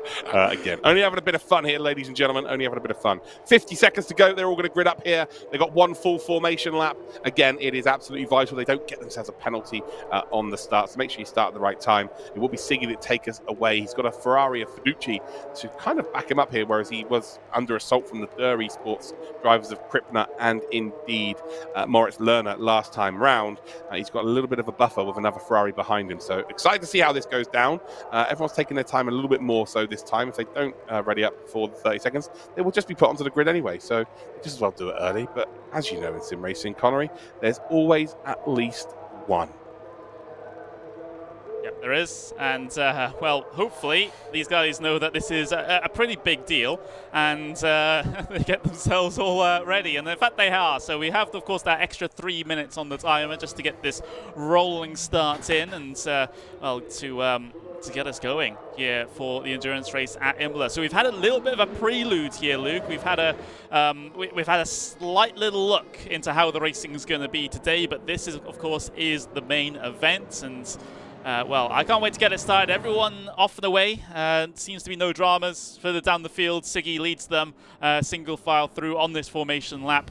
I can pull up the standings on the left-hand side as well, just to remind you where everyone is for the moment. But yeah, this is a big one. Like I said at the start of this broadcast, Luke, it's going to be quite high tension for the drivers, and I think it's going to be the case here as well for this race start. They know what's on the line here for 60 minutes of racing. Yeah, 100%. I think it's going to be quite highly strung here as well. I'm pretty excited for this. Whew, my heart is beating through my chest. I love this stuff. This is what I live for. We've also got someone saying hello to us here. Jacques Duplessis. I'm going to throw it out there. That's the most South African name I've ever heard. I'm sure you're from South Africa. If you're not, then, well, you learn something new every day. But yeah, well, hi, mate. How you doing? Hopefully you're all well. Right, here we go. It's race time here then. So we have got ourselves half of a lap left to go in the formation. And then it is a full 1 hour long race here. So it's a long one, but I'm sure we're going to get some excitement here. There's going to be a mandatory pit stop here. That's going to be something that these drivers may use in terms of strategy just to get themselves out of maybe some traffic if they can pit early. Yeah, it's super, super exciting. And it's just something a little bit different here. Nice to have two completely different races, two different disciplines, if you like, in terms of length and time. So it should be good. Siggy then will take us away to come back up the hill here. And for me, I think the Ferraris are going to struggle for their tyres. Judging by the way the line Siggy was taking, who's probably one of the more smoother drivers in the world of sim racing, especially being right at the top of the charts in terms of talent. He was all over the place. He was hitting over curbs. He was, well, no more so than Gianmarco Fiduci. He was off there to Misano, I think. But yeah, it seemed like the Ferraris were struggling more than BMWs. And also, once the BMW got ahead of them, they really were struggling. So, yeah, I think it might be the Ferrari that might be the car that will drop off the quickest. Well, we don't have to wait too long until we see here. That's for certain here, Luke, as we look to try and get this race started in just a handful of moments' time. Here we go, one corner to go then. It is race 2 of the DTM Esports 2022. Hello, Pim VM. Hopefully you're well. Enjoy the race, my friend. Everybody out there in the chat, get yourselves involved. Let me know where you're watching from, who you're supporting, as they all go in 2 by 2. It's like Noah's Ark here. Well, let's hope this race isn't too biblical. Across the line, we're about to go. Kevin Siggy will take us away. Fiduci in second spot. It is 2 Ferraris then, and then it's the first of our BMWs. And it is Siggy that takes us away. He gets a very good start once again. And Ottaviani, very similarly to what we saw in race number 1, and that number 74 is looking to potentially make it 3 wide, but he doesn't this time. But it's 3 wide behind as Marco Pejic and that number 14, that AMG, the white AMG on the inside, is looking to come through here. It is 3 wide, and I tell you what, fair play to Fiduci. He holds on to that position. Hookveld was getting involved there as well, and Florian Hasser. Moritz Lerner, by the way, is in 7th position, if you wanted to know where the winner from race number 1 is. Dinya and Plisko having a battle here. Price and Kripner are battling for 9th and 10th position. They're side by side here, and I think you'll find that Isaac Price has maybe just about got it, although Kripner's got the inside line down in towards that hairpin. They've got a BMW around the outside. There's Ferraris everywhere. There's a Fortilla AMG just for a bit of fun in the background there as well. There are cars everywhere, but Connery, what a clean start from our esports stars here. A full 1 hour to go, and it's been outstanding already. It's not very normal that we get to see clean starts at Imola, but we've had 2 of them. Although, looking towards the very back of the order, we do see some cars taking the off-track, going for a little bit of a rallycross moment. Oh, it's Keithley! Able to Jack rejoin. Keithley's out! So second, he's our vice champion from DTM Esports, the original, back in 2020, and he finds himself then, well, in the shadow realm. That is not a good start then for Jack Keithley, and he has got it all to do here for that Williams Esports team. I tell you, one driver who's having a whale of a time in this race, number 2, Kevin Siggy, has got a huge margin to work with, and yes, it's 8/10, and I know that may not sound like it's huge, but with this level of driver, that is massive. We've got 2 Ferraris in behind Hugveld, making a very good run of this, with behind Fiducci. Hassa then is in P4. Ottaviani, Pajic. Is Pajic going to be under any kind of pressure here? I think he probably is. Fiducci, though, has got to try and keep Hugveld in behind. Hugveld then going to make the run here. He's got the inside line. What's Fiducci doing? Why is Fiducci giving up the inside line? Actually, no. Do you know what? It might be quite clever, although the contact there has hurt him. The contact there has completely halted his momentum, and now he's under pressure from Hassa in behind. I'm not sure why you leave that inside line now. I don't think the outside line is I know you're going through a chicane, so ultimately if you give up the inside line, you've got the inside line for the next corner. I just don't think it's worth doing through that specific set of corners. I feel like you're going to lose too much there. As Hassa now, it's going to be the next driver to try and make some advancements there. The number 46 there makes a little bit of a mistake, grabs too much curb turning in and trying to block the maneuver there. But ultimately, Siggy and Hugveld have now been able to drive away. And Hugveld, again, 1 second behind, might be able to make some advancements towards our race leader. Could do. He's just on the very tail end of the slipstream, as it seems like Fiducci just sort of backing up the traffic behind him at the moment. I'm not like you. I'm not too sure what happened there towards turn number 1. Maybe, just maybe, Fiducci had it in his mind to just sort of try and get some slingshot action going with Hugveld, but has completely and utterly butchered it. And now Florian Hassa, well, he's looking ahead, but also looking behind at the moment, because Ottaviani certainly applying pressure in the Ferrari behind at the moment. It's a big old nose-to-tail train all the way down the field here, pretty much down to P19 from this P3. So this is, well, a big cluster. Hopefully they don't have too many problems. Speaking of, Hassa just pushing a little bit wide through the first Ravazza there. That might even give a run to Ottaviani behind. Yeah, I think Ottaviani kind of has to take avoiding action there, but also the BMW pace advantage in a straight line is going to get him out of trouble. So he's going to be golden, I think. As you can see, Moritz Lerner then trying to find a gap to work with here on Ottaviani. And Ottaviani instantly defends one way, and he's already made his one defensive move here. You don't want to be making too many, because you could be looking at a penalty. And he makes a dive up the inside then for the next position being Florian Hassa. And the contact there is going to have halted his progress. And now Moritz Lerner is all over his chuff pipe here, down in towards that chicane. The second of our 97 chicanes here at Imola. Too much curb there for the Ferrari. The Ferraris, again, more nimble through the corners, but you get a bit too greedy. You hit those yellow curbs on the inside of the Italian flagged curbs, and you're in a whole heap of trouble. But most important thing here is that Ottaviani has held on to P5. We're having a few people in the chat saying it's the cleanest turn 1 in esports history. RaceRoom, if you've not tried this game, ladies and gentlemen, the contact physics in this game really do promote the door banging racing, not door banging, but a little bit of contact here and there. You don't tend to end up being sent to the moon. So yeah, it's really worth trying, ladies and gentlemen, if you want to get yourself involved in some esports. And they have esports competitions all throughout the year. I would say, you know, maybe bar iRacing, there's not a game that puts more esports competitions on with brands as well. So definitely get yourself involved with the game. Here we go, down in towards the end of lap number 2. It is still Siggy that leads. Hugveld, Fiducci, Hassa, Ottaviani, Lerner, Pajic, Rudinger. We've got Isaac Price, who's dropped down now from 7th to 9th position. Gassner as your top 10. And really, for the biggest surprise to me, is Krippner, who finished in P3 in race number 1. He's all the way down an 11th spot here. So not the best of starts. Same with Lerner. And for my money here, I think if Siggy did go out and win this race, he would be our championship leader by the end of the day.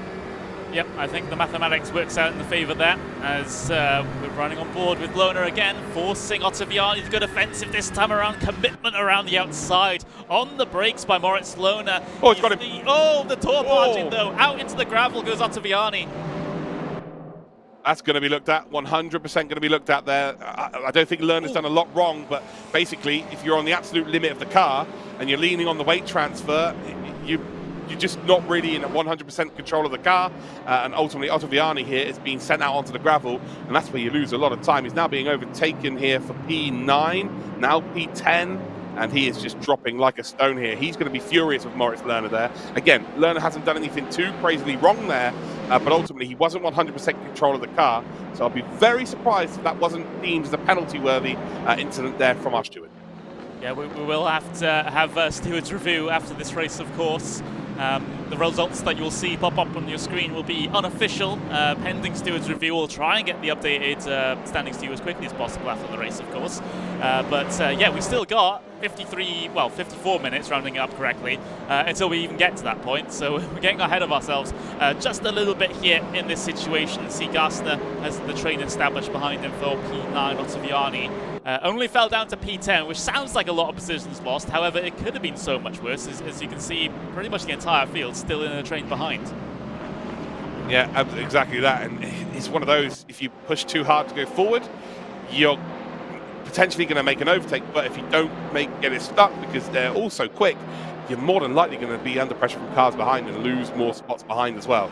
So it's a double-edged sword, as they like to say, trying to make moves here. It's a long race as well. It's probably worth being a little bit cleverer than just trying to force something this early in the race, because ultimately, if there's drivers in front of you, you think, oh, I could definitely make a move here because they're making mistakes, I'm quicker through this corner. That's not going to change throughout the race, right? If anything, it's going to get even more pronounced because their tyres are going to be going off. They're going to lose concentration because it's a long evening's racing. So yeah, having a bit of patience really is, I think, the name of the game. Siggy, 1.3 seconds in the lead. Hugveld does not look out of place in that top two as well. Leon Rudiger is dropping like a stone here. It's almost like he ran out of fuel going into the corner. But the Fordzilla team driver then of with the AMG coming through as well. And Rudiger is now down into, 13th position. And I'm wondering here, because the curbs are very vicious on RaceRoom, whether he might have snapped his steering here. That is a thing, and yeah, you use too much curbing around here, you are in serious trouble. Doesn't look like he's crabbing. We'll see on the exit up the hill here. Yeah, he's struggling. There's something not right here. Something definitely not right. I'm not sure what the damage is. The fact that Ferrari is just able to pull away like it's nothing is a little bit of a worry here. I think Rudiger might be in some serious trouble. Yeah, just got the tower out of the way just so you can see his steering inputs. It seemed like it was tracking relatively straight down the straight bits of roads, but whether or not there's some unknown damage to that BMW. Sometimes it can be quite well hidden, at least from a visual perspective, especially if there's damage underneath the car that we can't easily see, or if there's damage to the suspension geometry. But for Leon Rudiger, well, he's now in the slipstream of the Ferrari ahead of him. We might have to skip ahead because we do have a battle for P3 going on at the moment. As we see this battle for P12 start to develop, we will have to look away because there's Gianmarco Fiducci trying to keep Hassa. Oh yeah, he's just about, he's just under some severe pressure here. Hassa doing his very best to try and gain this spot here. But again, something we've seen from the team specifically is that they've been patient. Lerner did win race number 1, but it was being patient. He didn't force something with Siggy. He waited 11 minutes. You know, he had an opportunity through turn 1 every single time, and I just don't think we're going to see anything different from Florian Hassa. I'll be very surprised if he did try and force something. I think it's very clear that BMW is quicker. Be interesting to see what happens past the 15-minute mark, because of course we haven't seen them race for longer than 15 minutes today. We really will get an insight as to what the tyre wear situation is like for BMWs and indeed the Ferraris. They're really the only two cars that are in contention. We've got a couple of AMGs in terms of AH, Pliska and Raschel down in P15. Pfeiffer as well in 19th position, and then Keithley, he's made it back up to P23, by the way. I tell you what, if he manages to get some points out of this race, that would be an incredible performance from him. And again, he's one of those drivers, if anyone can do it, it's Jack Keithley. He is always there or thereabouts, especially when it comes to RaceRoom competition. Yes, so, and he has 50 minutes to do it, remember.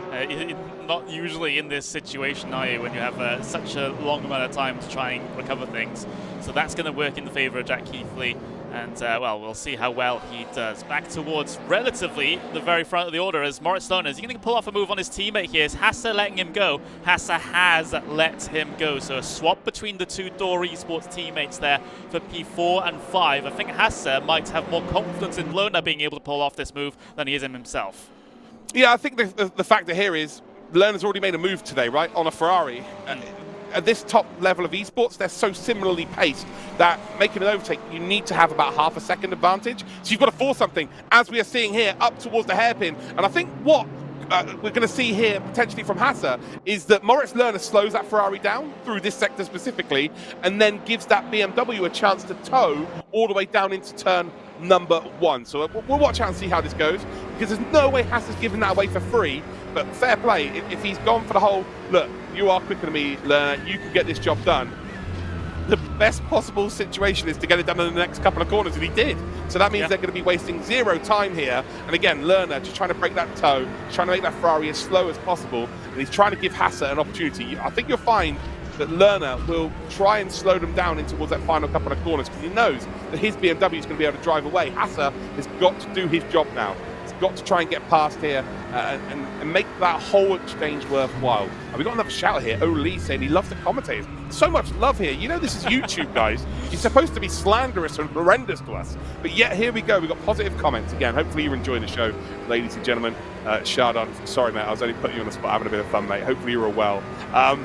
Yeah, what a race we're having, Connery, here. And I think we're seeing the team effect taking shape. We know it's an individual championship, but it's in any esport ever. If you've got a couple of teammates that you can work with, you're in a much better position. And you know this more than anyone. Yeah. As a commentator for PESC, you know exactly how that goes down. Well, ex-commentator for PESC. I'm not on that series anymore, but there we go. But you are exactly right. It's always good to have that sort of rear gunner if you're that car ahead. You know, you don't have to immediately worry about cars behind. Speaking of worry, though, Fiduci's going to worry about that exit off the corner because he got a whole bunch of oversteer coming off, and now, Hasser leads on him. Hasser half spins him. He's able to recover, though, is Fiduci. It's going to be a couple of lost positions, but my word, that was a little bit too close to confident. And again, the stewards are going to have to look at that one. Hasser might be in a bit of trouble and have to head to the headmaster's office. Yeah, I think he's going to have a telling off, that's for sure. That was one of those where you've had contact with someone having a bit of a poor exit and you've just kept your foot on the loud pedal. You know, you've not backed out there at all. You've just basically driven through them. Fiduci was a hood ornament there, effectively, on the BMW for a moment of time. But the big winner really is Marco Pajic. Look at this guy here. Again, in the AMG, bit of a surprise to see an AMG up there. Of course, it looks like the BMW and the Ferrari are the stronger two cars around this circuit specifically. He got a P15 in race number 1, which is good points, but he's just there or thereabouts. Can he potentially get past the BMW here? I'm sure the BMW will have a bit of damage as well, because that was a big bit of contact as well, a big old shunt. But yeah, it is what it is. It absolutely is. And well, down on towards the pit lane comes Isaac Price then. Isaac Price down on towards the pit lane. Now, is this penalty related or is this stop related? No, the window's open. Related. Yeah, the window's open. So they've got the red disc there on the right-hand side of the screen. That means the pit window's open. Once that's gone green, so for anyone watching at home, they've got the red box now next to their names. As soon as that goes green, that means they've done their pit stop. They have to serve 1 pit stop. And for Price, it is a strategic move, right? As soon as it's open, it's a case of, right, let's get this done, let's get some decent track position here, and we move on. It's not the regular thing that we see from Price, though. Price is usually one of those drivers that decides to just go as long as possible in that first stint and then come down in at the very, very last moment just before the pit window closes. However, it's a little bit of a change of pace for Isaac Price to come down in now and get the fresher rubber on the car. Of course, a little bit further down the order than he would have wanted, so maybe he wants that fresh rubber just to try and get into a little bit of clear air, set those fast lap times and get the undercut going on those drivers ahead of him to put him in a little bit of a better point. As Rudiger, drive-through penalty for speeding. Oh! That is a kick in the nuts if ever I've seen one. He's just served his pit stop to try and get out of the traffic. And he's just parking it.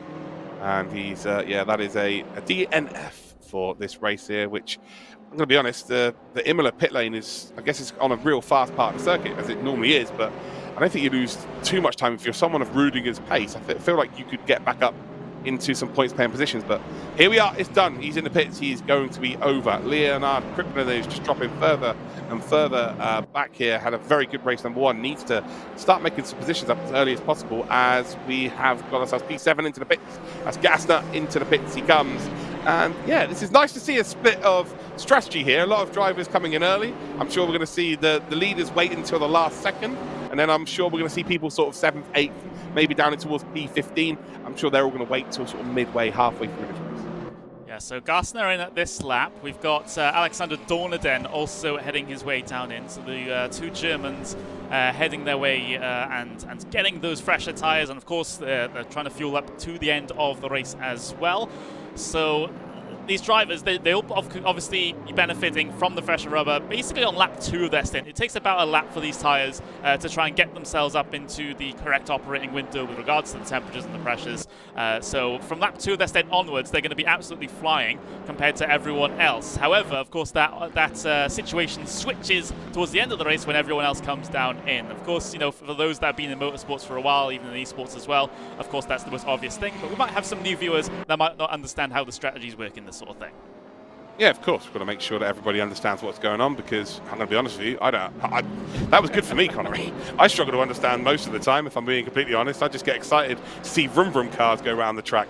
It's really as simple as that for me.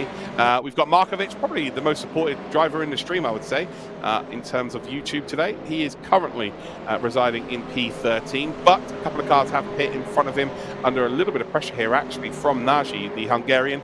On RaceRoom, there is always a Hungarian when it comes to esports, and I'm going to go as far to say on every esports competition ever, there is always a Hungarian, and that is a lean on to pass there, if ever I've seen one. Not the worst thing in the world, but I would say that that's, yeah, not the most ideal.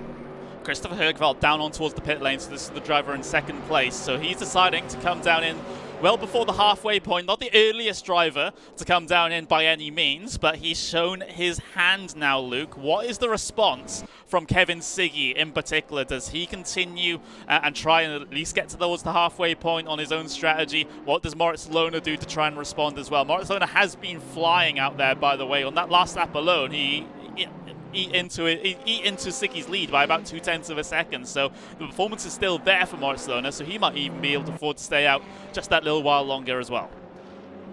Yeah, for sure. It's one of those where Lerner just didn't qualify well, did he? It's as simple as that. Because, you know, historically, we've already seen the qualifying session today, so we know what performance they can achieve. He just didn't achieve it in race number 2. Probably too busy drinking his champagne from the race win in race number 1. But yeah, as soon as he's got a bit of clear air here, he is absolutely flying towards Siggy. I think the Ferrari's struggling on tyres. I really do. I think when we get to this, is much a power circuit, right? So the BMW is going to be the stronger car. When it comes to technical circuits, I think over a short run, this Ferrari is going to be untouchable. But its tyre wear in the longer races is going to be a problem. That's from what I'm seeing right now. Yeah, that's my point of view as well. And there's the response from Siggy. He immediately, on the lap after Högveld, he comes down on towards the pit lane. Does Lohner follow him? I don't think so. I wouldn't have thought so, and he does not. So at least one more lap for Moritz Lohner. There's no reason really to come down in if you're still setting blistering lap times, is there? Yeah, but is this a case of we might be seeing a 2-stop strategy from some people? Because if you're coming in now, if you're struggling now, if you're Siggy, right? You've got to do double what you've just done on your tyres. So is this a case we are going to see a double pit stop strategy here from a few drivers? I don't know whether that's is the drop off significant enough to warrant that. I'm not sure. I mean, in other series, we do see a good handful of drivers always come down in early at the first opportunity, and to have that second stint be the long stint, so to speak. But a 2-stop strategy in this sort of race, I don't think so. At least I wouldn't have thought so. If it is possible, then we might as well just throw out all the preparation we made before the broadcast and just say whatever. But yeah, two stops I think might be a bit too over-optimistic considering the race length. Yeah, but your background's more iRacing, right? So they have a big drop-off, but there's no such thing as like punctures and stuff in iRacing. It just kind of just drops off. With RaceRoom, you get a puncture, you're done, you know? So it might be a case of the Ferraris have to? I don't know. Well, I guess we'll find out, that's for sure. But yeah, Siggy's the only one who's coming. If everybody else dives in now, I think that there is the potential for it. The pit window would still be open in another 20 minutes time. It's going to be a 30-minute pit window by the looks of things.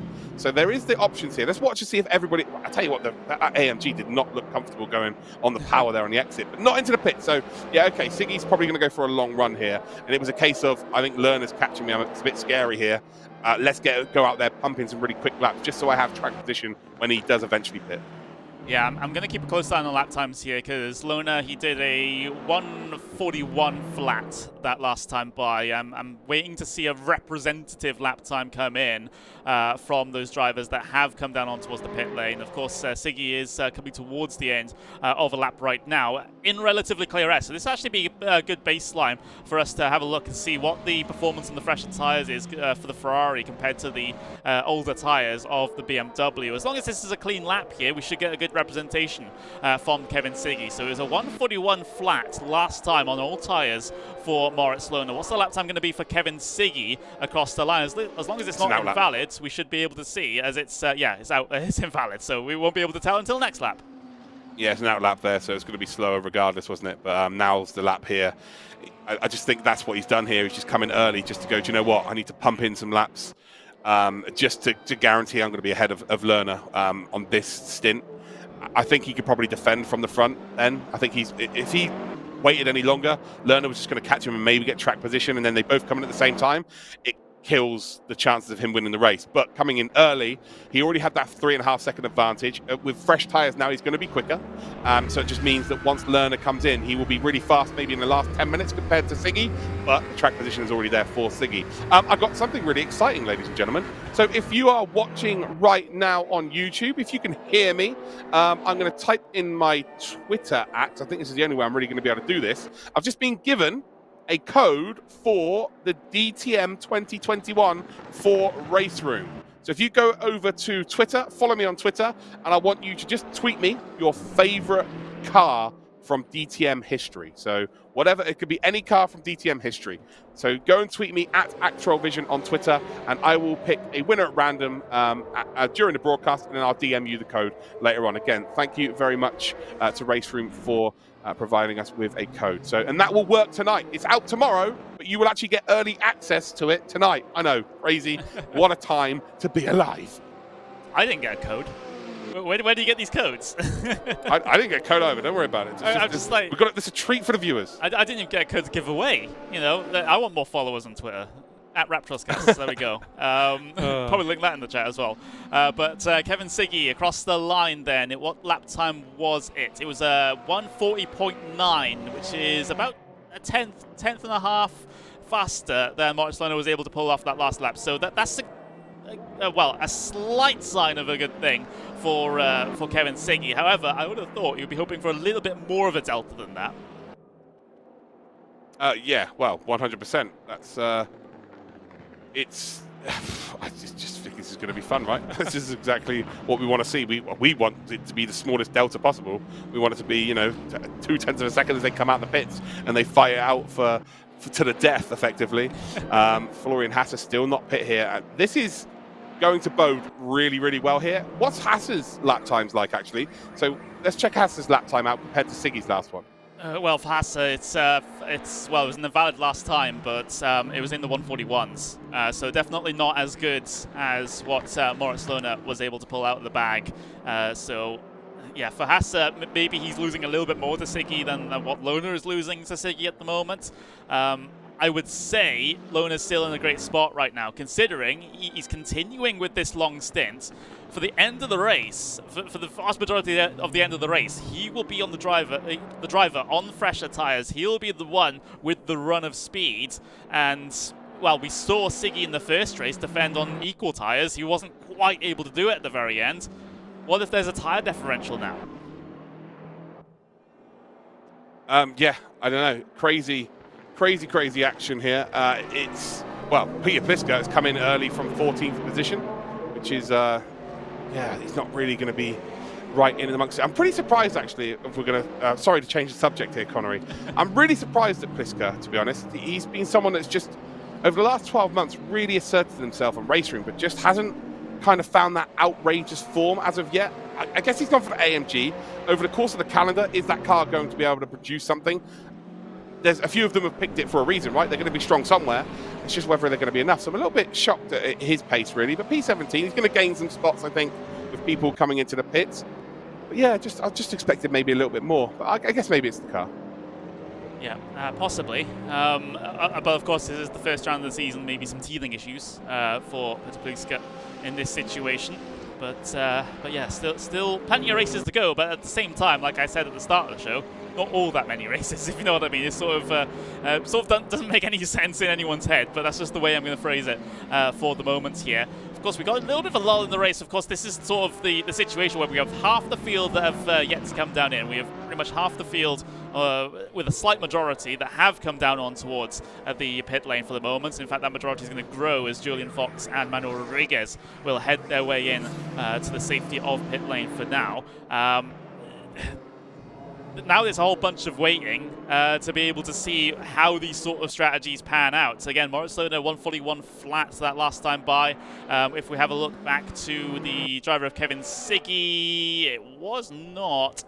Actually, it was a 140.9, so another couple of tenths of a second taken out by Kevin Siggy. However, that advantage is just going to flip on its head as soon as Lohner comes down towards the pit lane. Yeah, but Siggy can't afford to go flat out, right? Because he's got to save the tyres for later on in the race. So any time gained right now is a positive, but he has to be in a half-decent position when it comes to later on in this race. So Lohner in a great spot. I think Lerner's favourite to win this, to be honest, because he is going to have the last 10 minutes here. I feel like Siggy his pace is going to drop off significantly, whereas Lohner is yet to even change tyres, and he's still lapping very, very quickly. He's only 2/10 off of Siggy with fresh tyres. So yeah, Lohner is in a phenomenal spot here. We've got Rachel, who's currently up into P4 out of nowhere. Another AMG just doing its stuff. So yeah, good stuff. Yeah, so yeah, Door Esports really showing what they're made of here in the endurance race. At least as it runs, with the slight differences in strategy. It's Door Esports 1, 2, 3, 4 at the moment. But of course, that's mostly because the strategy is yet to come full circle, so to speak. Of course, I've seen the pointing out of the flags out there. Of course, Kripner not actually the Ukrainian. He is, of course, German, but of course showing some solidarity there with the choice of flag, which is good to see. But we're coming up towards the halfway point of this race now, Luke, and still a lot of unknowns. Yeah, a lot of unknowns. Again, it's one of those, isn't it? When you've got a pit window, you really don't know what the look of the race is going to be until everybody's done their pit stop. So 32 minutes left on the clock. We're waiting for Lerner, Hasser, Kripner, Rachel, Nagy. We are waiting for... Well, there's a couple of cars right down the back of the order that we're not going to see pit because they are no longer in the race, are we? Which is a bit of a shame for them. But yeah, where does Siggy come out in all of this? I tell you what, we're talking about Siggy, but what about Hugveld? He is still only 3 seconds behind, and he was, 6 seconds behind at one point? He is absolutely flying. Yeah, it's been great. That last lap, though, we can't tell what it was because it was an invalid lap, which doesn't help. I wish RaceRoom would change that. Still give you the lap time, but say by showing in red or something that shows it's invalid, not just the words invalid on my timing screen. Yeah, for Christopher Hugveld, this is still a very, very positive situation, especially compared to the previous event in that sprint race, of course, where it wasn't the best of times, shall we say, for Christopher Hugveld. He finished in P9 in that particular event. P8 in this race right now, of course, waiting for the rest of the stops to come through. It is looking pretty good. Of course, he's effectively, you can judge it, second, third place at the moment. That's the situation here for Hugveld as he pushes his way to the runoff on Variante Alta there just a little bit. There we go, though. Moritz Lohner is in. Here we go. Here we go, then. This is where we're going to find out. Lerner will be behind Siggy, we think. It'd be very interesting if he wasn't. Hasser's trying to extend this even a bit further, so he's going to be super quick by the end. And here is our net race leader, we think. So Kevin Siggy, who was leading once the pit stop phase started, and there is Moritz Lerner leaving the pits here again. He's on the pit limiter.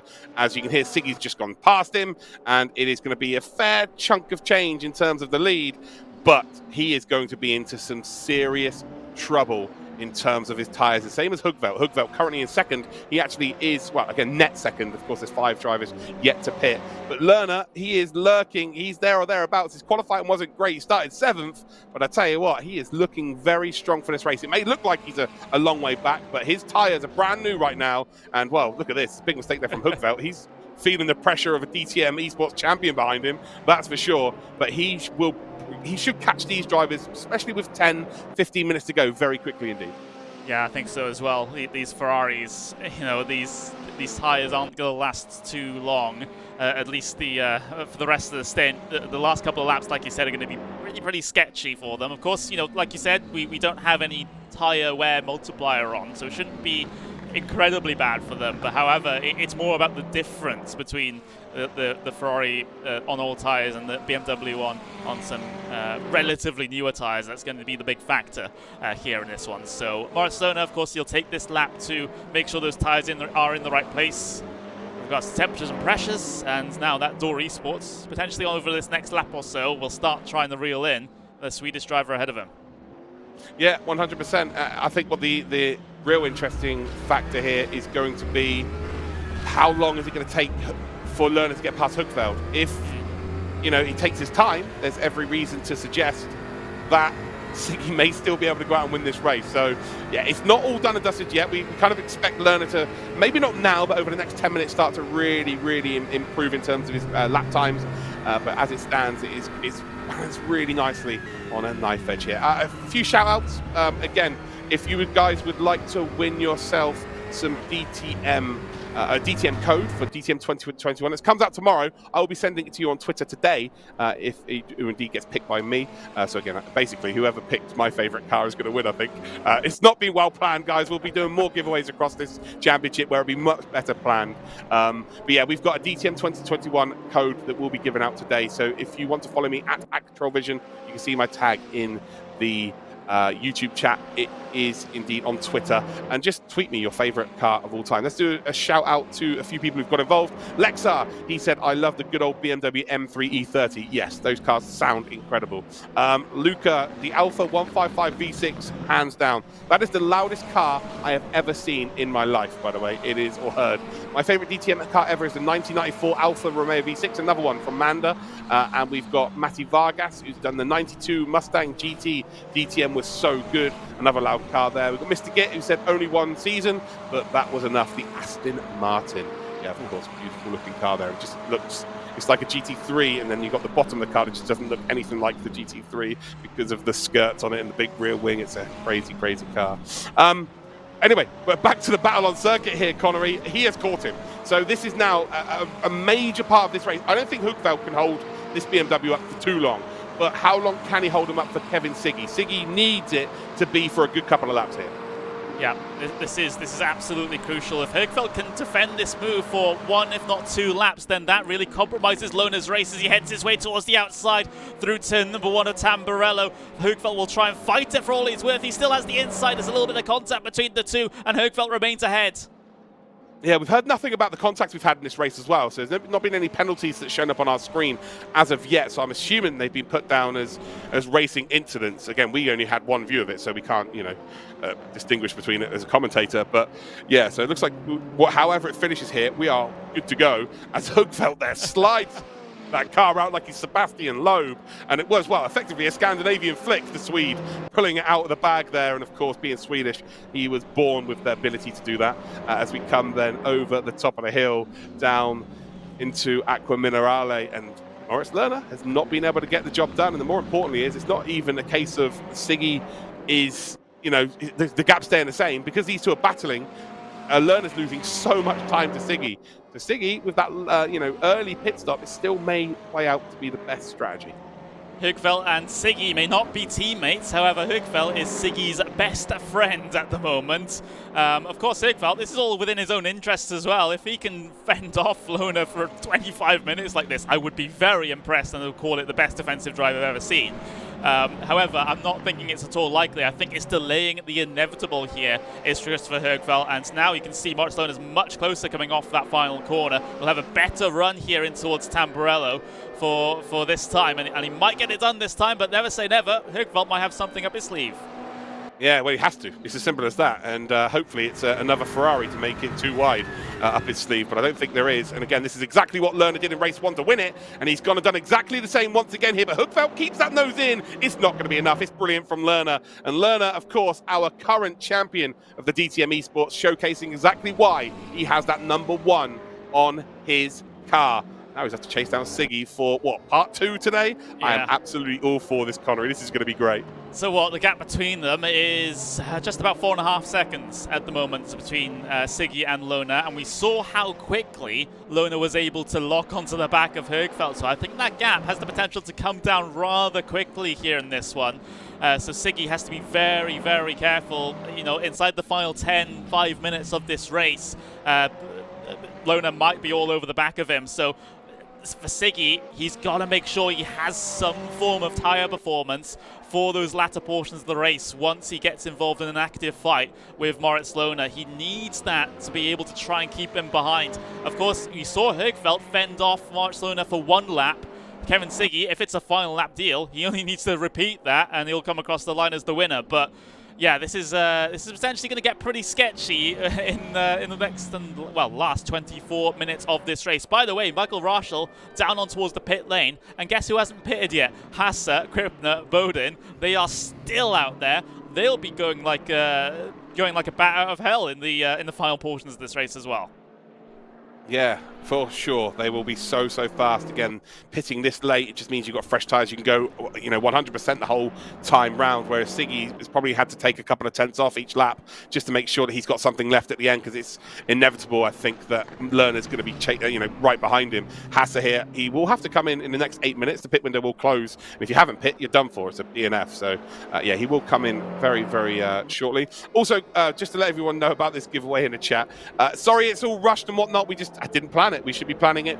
We've had confirmation that we will be doing more giveaways across this whole season.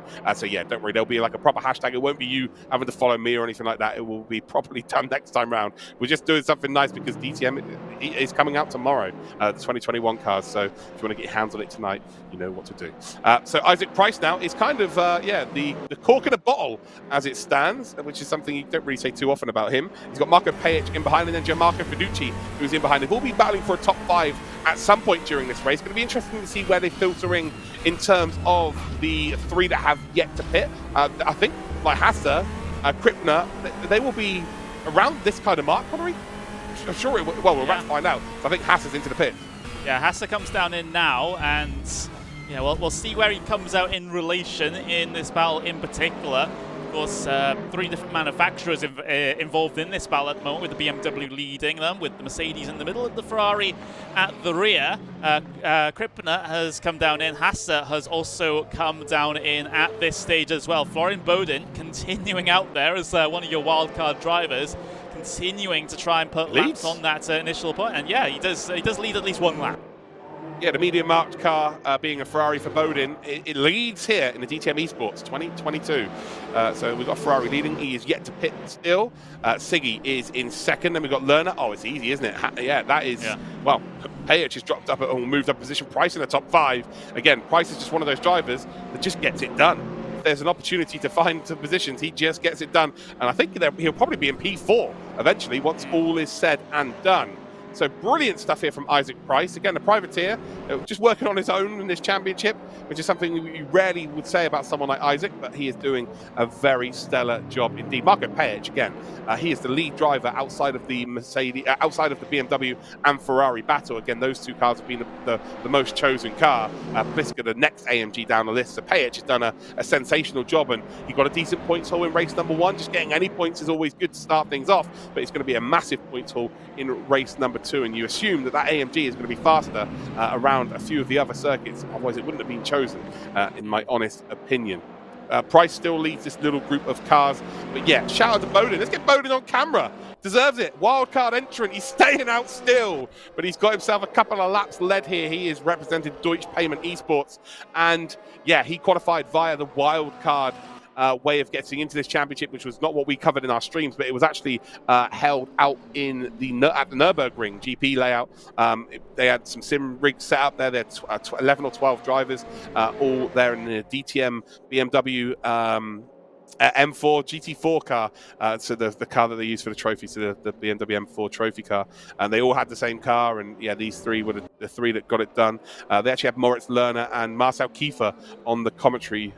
You keep racing. Marcel, you keep racing there, Moritz. We don't want you taking our jobs. That's fine. You guys crack on with the racing. But yeah, they were commentating on it. It was a really cool event. It was a nice avenue for these drivers to come and get involved. It's really nice to see one of our wildcard drivers, albeit because of the strategy, out there in the lead in the Ferrari. As we see Isaac Price then, he's got Payich there all over the rear of that BMW, but luckily it is a BMW M6, which is, as everybody knows, the widest car in the history of motorsport. Actually, no, probably second, because the M8 is pretty wide as well. But yeah, this M6 in this class of field, it's basically like trying to pass a bus that's got the same pace as you. Not ideal. Up the hill we come. Payich will have to indeed try and seize an opportunity a little bit later in the lap time. You've got that Ferrari in the background there, which you would imagine is probably the faster of these two cars at this stage, because he pit a little bit later. So we'll have better tyres. Yeah, so for Ducci, this, well, these might be positions for the taking. Of course, still has to deal with that straight line speed difference compared to the BMW. He won't be getting as much of a run as him, but maybe on the Mercedes still might be a possibility in this situation. I've been keeping an eye on the gap between Siggy and Lohner. Last we mentioned it was 4.5 seconds. Now it's down to less than 3.5 seconds between Kevin Siggy and Moritz Lohner. So Lohner's doing a good job to try and catch in the effective race leader at the moment. Of course, we're still waiting for Florian Bowden to head his way down in, and I think he has actually come down in right about now. So Kevin Siggy will re-inherit the race lead, and you can see a representative gap at the top of the order, 3.6 between Siggy and Lohner, as we got this battle going on for now P4 and back. Yeah, we do. Bowden comes into the pits. Then again, a very good showing from, he's our lead wildcard driver, and I think that's something we need to look out, who's going to be the kind of wildcard champion as well, because it was a completely different way of qualifying through. And yeah, it's a long pit lane here, especially when you've got to put some tyres on. But we'll be able to go 100% for the next 18 minutes, which is always a bit of a bonus. Onto this battle here then, Isaac Price now P4. It's going to take a big mistake from someone up ahead for him to get a podium, but ultimately, he's just got to try and keep hold of P4. He's got a lot of pressure from behind here. We're on board with Marco Payich then, and then just in behind them we have got Gianmarco Fiducci, Fordzilla, Veloce versus Isaac Price Privateer. And well, it's going to go down to the wire, that's for sure. And it's really going to be about who saves the tyres the best when it comes down to that last 5 minutes. Last 3 laps, really, if they've got anything to defend with.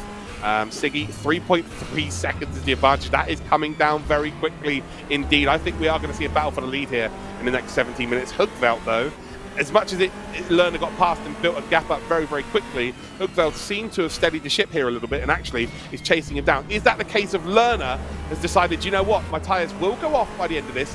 Let's just catch up to Siggy, not straight away. Let's take our time with it and potentially then make the move at the end with better tyres. Well, Siggy has had the luxury, at least in the initial portions of this second half of the event, basically, to be able to run his own pace. He had no one around him, no one ahead, no one behind pressuring him. He was just able to run his own event and keep those tyres in good condition. Lohner, on this second stint, he hasn't had that luxury because he had to try and push, he had to try and catch Hoogveld, he had to get past Hoogveld, and now he technically has to try and push to try and catch Siggy as well. So, so the tyre was going to be a little bit more interesting for him, as we saw a little bit of a look from Payich ahead on Isaac Price, not committing to the move just yet. That big slide through the corner as well. Yeah, we saw that earlier on where a car completely lost it, didn't they, from making that small mistake. There was Krippner, I believe.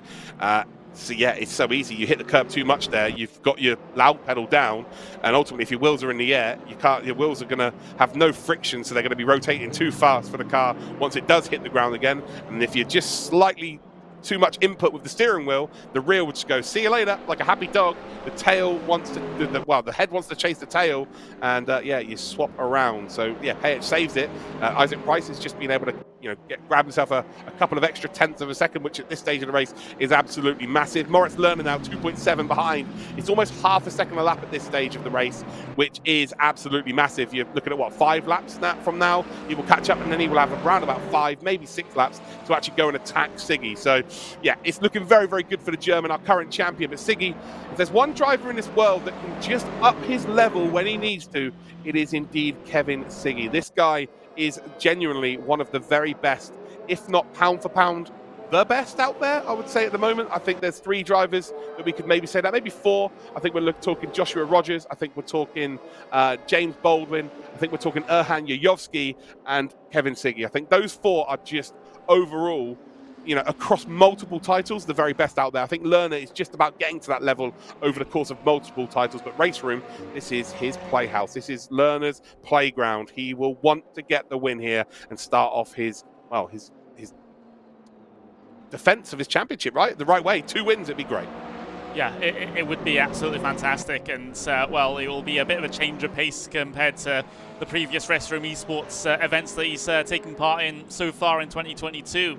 It's not been going at all well for him, so this would be a great benefit to get one into the bag and to make sure that he doesn't have an absolutely awful 2022. But this Valve P4 is still bubbling along quite nicely. Isaac Price still leads with Pajic and Fiducci second and third in the line. So we're going to have a battle for the race lead. We'll have the battle in this region of the circuit as well. There's going to be a lot to look at in the final 15 minutes of this one, I get the feeling. Gap between the race leaders come down to 2.2 seconds now, just edging over 2.3 as the natural variations in lap time come through. But Pajic getting a very good run off of Acro Minerale there. Variante Alta is not really an overtaking point, so despite the good run, you can't really do anything into here. Yeah, well, the only way it is for Fiducci, I would say. If you try and if Pajic tries to make a move there on Price, it's Fiducci that will probably gain the spots. It's that kind of corner, isn't it? I tell you what, Fiducci is very, very close here. And this is a really nice dynamic because Isaac Price has been around forever. Pajic has been around for a good couple of years. You've got Fiducci, who's relatively new to the top end of sim racing. So we've got all 3 echelons of the spectrum, and right now it's the old bull leading the young calf. So good to see Isaac Price still performing at the level that we do come to expect from him. And I'm sure he's got his lucky leather jacket on as well as he's racing, because that thing brings him a whole heap of luck. Yeah, he was one of the competitors in the first ever World's Fastest Gamer, I believe it was. So unfortunately, he wasn't able to get the grand prize at the end of that. That was, of course, Rudy Van Buren, which is another famous sim racer that you might know at home. But whatever happened to Rudy? Whatever happened to him? What happened to him? We'll never know. But but for these guys, of course, you know, they do want to get to that level where they're able to come top in championships like this one and go for glory. Of course, you know, for these guys with just inside the top 5 here, you know, they're within the right margin in terms of points to be able to get that chance to be able to at least have that trial in the DTM trophy car at the end of the season. But it's going to take quite a lot of effort from these guys. But that's the thing, that's the interesting dynamic about this competition. It is the top 5 that will advance to a sighting session during the DTM season. So they'll be invited to, and again, it's not confirmed which race it is as of yet, but they will be invited to a race during this season. And the best candidate, once they've been judged and, you know, they'll be put through a few tests and stuff, they will then pick the winner themselves, who will get a full DTM 2023 DTM trophy, fully paid season. So it's just super, super exciting here. We've got that opportunity. Of course, we've got many drivers that have come through the ranks of sim racing to make it to this point. None more so than Tim Heineman. Tim Heineman indeed came from the RaceRoom background, and he won the DTM trophy inaugural season. Last season, we had Ben Green, who actually sim races in a Ginetta GT4 shell that he had a crash in when he was a youngster. As we see a potential move here by Marco Pajic, he's going to try and take a page out of Moritz Lerner's book. Not quite going to work out. Isaac Price, though, defends it valiantly. He is just about going to hold on, has that inside line. The BMW power should get him out of jail here. We head down in towards 4 and 5. But yeah, Tim Heineman, inaugural champion. Ben Green, last season's champion for 2021. Again, he has that big sim rig at home. He does a lot of sim racing himself. He was battling with Will Tregurtha, who is, you know, racing in all of the biggest sim racing competitions in the world, most notably the Le Mans Esports series that we saw nearly a couple of months ago. It was running for the last sort of 8 months.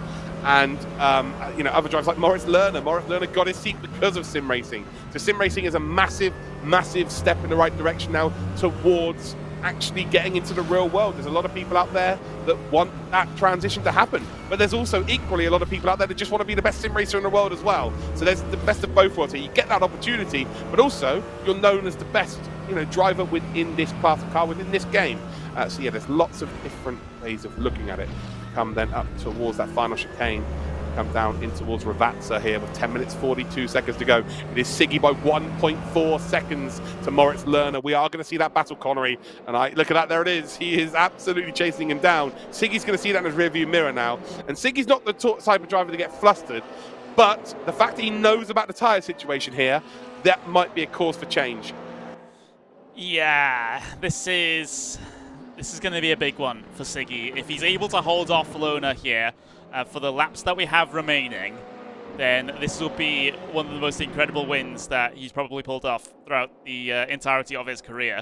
He's certainly up against it. He's certainly the underdog, I get the feeling. Even though we have 10 minutes left, the gap is still over a second. As soon as Lona gets within that slipstream range, which he'll do probably at the end of this lap, he will be reeling him in so much. And Siggy, well, the ball will be in his court then. It's going to have to be how wide can he make a Ferrari? Yeah, I don't think he needs to. I think it's a case of the top 5 go through, right? He's already got P2 today. If he gets another P2, it's not the worst thing in the world. You're going to be at least P2 in the championship because Lerner is the driver that's won both races. So you're guaranteed P2 in the championship. It doesn't matter if you finish P1 or P5. I guess when it comes to the sighting session, it will go in your favor that you potentially won, I guess. So there is that as well.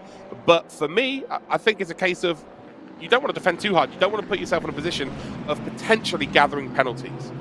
So I think that you just let it happen. It's very obvious he's quicker. It's almost by a second a lap now. As we see here, Fiducci under a lot of pressure at the back of this little train. Fiducci has got Hasser, who pit very late as well, so he's going to be very quick. He was leading the race for quite a long period of time because he stayed out so late. And with 9 minutes to go, he probably will make pretty easy work of all 3 of these cars. Yeah, we'll see about that as they head their way down the hill into the 2 Ravazzas at the very end of the lap here at Imola. And Hasser, he'll be able to carry the momentum through these medium speed left-handers better than everyone else ahead due to that fresher rubber, and he'll get the good drive off as well to be able to help him out. Whether or not he'll be able to make a move in towards turn number 1, he might be able to get one done over Fiduci. We'll just watch this one run through. That BMW closing up, looking to the inside. Can't quite get it done, or at least doesn't want to go for the almighty send down the inside there. He remains in line. But yeah, this is potentially going to be a whole bunch of fun for Florian Hasser as he's up against cars that are on much older tyres. He's going to be looking down the inside here once again.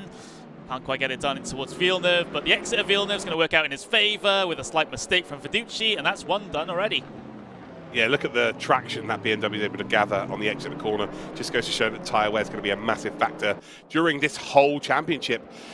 So, yeah, a lot of learning curves for drivers here. It looks like Siggy, again, he's not being caught as quickly as he once was. Is it a case of that he was saving something for this period of race? He knows this was going to happen at some point. It's just all about whether he can just hold on here. I don't think he can. I think 7.5 minutes is going to be far too long with Moritz Lerner. I think anyone else behind him, potentially it's on. But yeah, Lerner is just a wily old fox when it comes to this point. And what a performance it would have been today. Because not only did he have to overtake Siggy in the first race to win it, he's had to come from P7 in this race if he is to go on and win this. Even if he finishes in P2, he is the form driver right now because he's able to make overtakes and he's able to just make progress during races. Siggy got good launch out of the final corner there, so not going to gain as much time on this little, long pit straight than he might have been able to as Moritz Lerner. Gap still over a second by the time they get into the braking zone for Tamburello. So Siggy, I think he's sort of practicing at the moment, practicing trying to get that run out of the final corner because he knows if he's able to nail that every single time, it makes Lerner's life more difficult once he gets close enough to have a look down the inside. As we look further behind because we've got action going on, Marco Payet's all sorts of out of shape. Oh, that's a massive mistake there. I think Lerner's just made a big, massive mistake as well, to be completely honest with you. He jumped over the curbs there. It looks like quite a delta. He's 9/10 behind still, but that has definitely cost him some time for sure. But yeah, we saw there Payet's just trying to take a chance, really. I think it's a case of you want to attack the car in front, just have a bit of insurance because you know Hasser's so fast behind. Hasser in that blue BMW there, number 87. Changed tyres so much later than everybody else. For people watching at home, if you're not just tuned in and you're like, why is that BMW so much faster? The tyres are just in such better nick at this stage of the race, especially through this middle sector. So the AMG here is kind of a case of, look, I can probably defend for 5 minutes if I can get one car between us. But Payet, you can see they're snaking on the exit of Acqua Minerale to come up towards that final chicane. I think he's going to be like taking sweets from a baby, effectively. But can they work together? It's almost a case of they've been battling each other, Payich now and Price. Can they work together significantly enough to now stop Hasser getting both of them? The lead's still 9/10 of a second. Siggy, this is where he comes into his own. When he's under some severe pressure, he finds something extra. Right now, he is finding something extra. He is. It's been a very good past couple of laps. He's in the 1 minute 40.7 at the moment, which is definitely not too shabby in terms of pace on older tyres in the Ferrari. He still has it, and Moritz Lohner has to try and find a response. He is edging him in a little bit closer, bit by bit per lap, about 1/10 of a second or so. And of course, the closer Lohner gets, the more of the effects of the slipstream he will feel to that Ferrari ahead as well. So it just gets worse and worse for Kevin Siggy as the battle for P4. We have to have eyes on the back of our heads here. We have to have eyes everywhere because we might have action for the very front. We might have action here as well.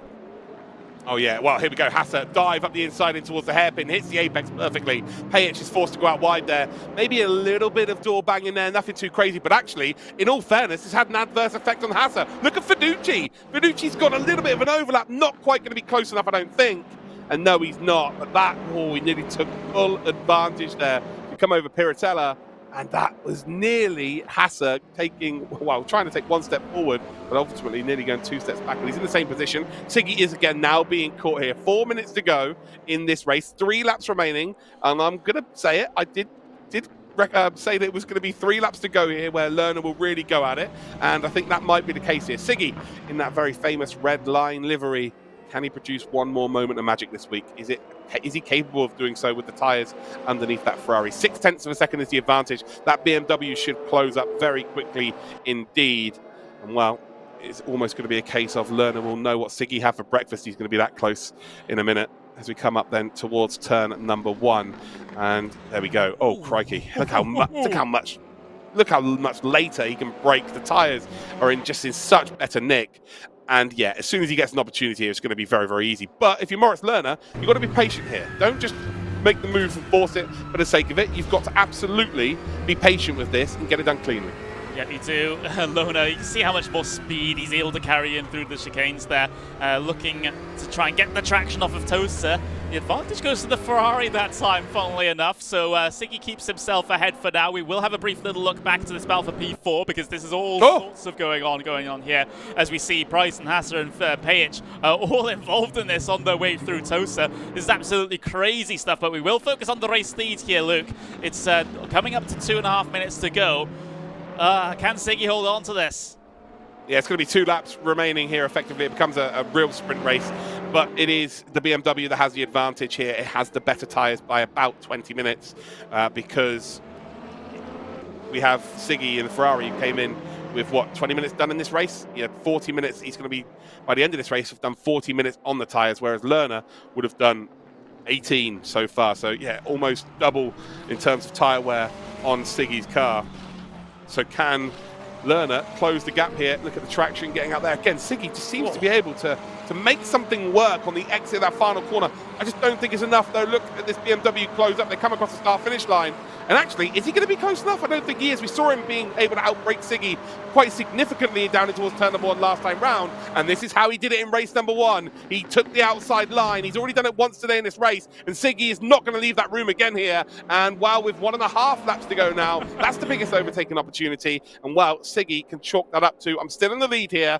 And well, can you do it one more time? There's still plenty of overtaking opportunities around this circuit, but that is the most, prominent, I would say. Look at the slide there of Siggy. He's on the absolute limit of the car. He takes that real defensive line then through the hairpin. And well, can Moritz Lerner get on this power really, really early? And again, the Ferrari is able to lay that power down. Yeah, this is surprising considering we saw the opposite in the sprint race. Siggy knows what he needs to do now. He's absolutely nailed the exit to these corners, and that might be his saving grace as he takes the takes the runoff through Piratella there, the left-hander, the very fast left-hander in the middle of the lap. Look at how close Lerner's overcommitted. That loses him a bit of time, and his last opportunity to get a move done into turn number 1 is coming up. So that is absolutely huge. Siggy, he might have been given a gift. Yeah, I think he has been. Siggy, again, just keeping it between the mayo and the mustard, keeping it on that racing line and forcing Moritz Lerner to produce some magic. That's the difference here. He's forcing Lerner to just go outside of his comfort zone. And as it stands, again, the BMW is going to be able to brake a lot later here than the Ferrari. He's got a big enough advantage here. We know that he gets really good traction out of the final corner, regardless of whether he's got bubblegum tyres or not. Siggy is doing what Siggy does. One lap remains here, ladies and gentlemen, and it comes down to this. Can Moritz Lerner, our current DTM Esports champion, winner from race number 1, had to make the overtake on Siggy in race number 1 as well, in the same fashion as we're seeing him try right now. Can he indeed do it one more time? Less than a lap to go here, and he makes another mistake there, Siggy, forcing the issue. His strategy call to go in early right now is working. Hookveld P3, Price still holding on to P4. Hasser is right behind him as well. Pajic then is also in close proximity in P6. Fiducci, and we've now got Ottaviani joined onto the back of that group there. So there's a battle for P4. Let's just very momentarily check that out as we've got the middle sector here. The Ferrari's going to be quick through there. Yeah, Hasser is not catching up to Isaac Price. Isaac Price is the wily old fox, although he just dip it into the gravel there. That's going to have slowed him down, takes that defensive line. Hasser has got the overlap around the outside. Will Price leave the room on the outside? He has had to leave the room around the outside here. Florian Hasser has not got the overlap anymore. Isaac Price just about getting enough traction out of that corner up the hill here. Hasser trying to force Price offline, but again, it's not going to work out. Pajic putting the pressure on there potentially for a P4 himself. Over the final chicane we go, struggling for any kind of traction here for Kevin Siggy, but it looks like if he can just negotiate the final 2 corners here at Imola, will take a victory here in the DTM Esports 2022. Moritz Lerner patiently waiting for a mistake. I don't think it's quite going to be enough here. And I tell you what, I thought Lerner had this all day long and twice on Sundays. It's not quite going to work out. Kevin Siggy went into the pits early. What a strategy call it was. The Team Redline driver is going to take victory here in race 2 of the DTM Esports 2022. It is second position for Moritz Lerner. Great drive from him. Hookveld then is going to take P3, but look at his train of cars. Isaac Price, the price is right, as he will take P4. We've then got Florian Hasser, who is going to take P5. Pajic is in P6. Fiducci in P7. And Ottaviani then does take P8. Krippner and Dinya are your top 10. My, oh my, what a tension-filled last couple of laps of this race. That was absolutely crazy. Moritz Lerner, I think it was the mistakes at the end there that sealed his fate. He had the tyre performance, he had the opportunities. But on that second to last lap, that little issue coming out of Vacuum Minerale in towards Variante Alta, that sealed it. He couldn't get those extra tenths of a second back to be able to make that move on the start of the final lap in towards turn number 1. And we saw how strong Siggy was everywhere else on this circuit here today. What a race win for Kevin Siggy for Team Redline by less than half a second. Yeah, it's 0.4 of a second, then Siggy to Lerner, Hookveld third, Price, Hasser, Pajic, Fiducci, Ottaviani, Krippner, and Dinya are your top 10.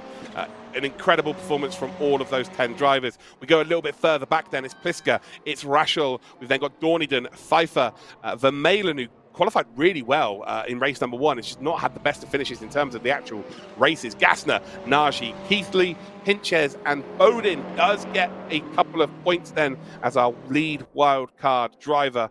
We then head to what will be the rest of the group, and actually it's the second wildcard driver in P21 will get a point as well. Fox then our final wildcard driver, P22. Then we've got Pringer, Whitver, Rodriguez, Markovic, Schiarschel, Rudiger, and Wanner, who are all DNFs. Connery, what an unbelievable race. Kevin Siggy versus Moritz Lerner. Do I want to see more of that? Absolutely. Take my money. That was incredible. I was on the edge of my seat for the entirety of those final 4 or 5 laps there. That was crazy because you saw Lerner, you saw him close in bit by bit by bit, and you know he just about got there. He had an opportunity that was defended by Kevin Siggy, and it was only that one defense that was needed because Lerner bottled it in that second to last lap there, made the crucial error, allowed Siggy to have enough of a buffer. And then Siggy takes the race win for the first endurance race of the season in the 2022 DTM Esports Championship. Yeah, incredible stuff. Again, you know, you could say the same about the whole top 10. Strategy was a huge call from all of them, and some came in early, some came in late. So it worked for some, it didn't work for others. It was something that really is going to be fun to watch over the course of the rest of the season. I need to just get my breath back here momentarily. I think Connery is absolutely the same here. So we're just going to go for a very quick commercial break and have some messages from our partners. But wow, what a show we've had so far. Auto Hero ist dein Online-Shop für Gebrauchtwagen.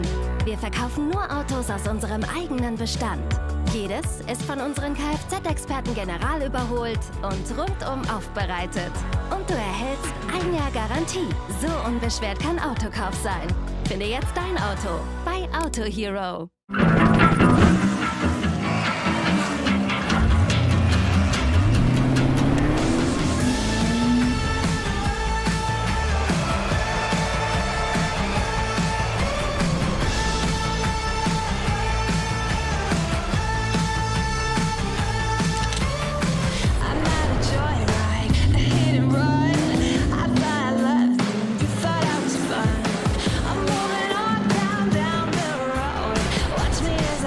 Watch me as I go. Should I look both ways before you cross me, babe? 'Cause I don't break for boys. I'm moving on. Don't say let's be on my way. Best of luck. I'm moving on. I'm moving on.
So there you have it. Tomorrow, DTM 2021, including those beautiful Ferraris, comes to RaceRoom. And well, we had a giveaway running throughout the stream today.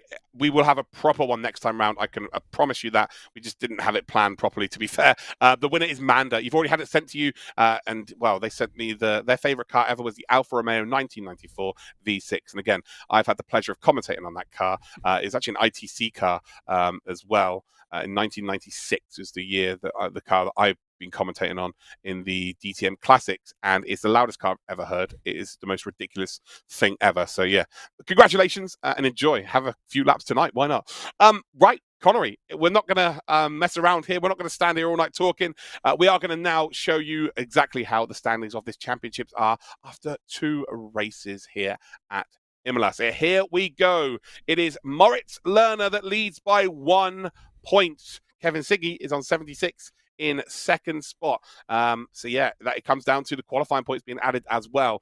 Fastest lap award goes to Moritz Lerner, a 140.291. That was done in the races as well. So yeah, congratulations to him. Isaac Price in third spot. The guy just knows how to get things done. He's on 51 points. We've got Leonard Krippner on 48 Christopher Hugveld, who had an incredible race number 2. Remember, his race 1 didn't go well, but the fact that he got it done in race 2 means he is in that top 5, and then we've got a two-way tie. Florian Hasser is on 45 points. 45 then for Alessandro Ottaviani. Gianmarco Fiducci is on 42. 29 each then for Marco Pajic and Axel Vermeulen. So that is your top 10 heading into the next one. Let's check out then the calendar for this year so you guys know when to tune in to the DTM Esports 2022. We've just had Imola.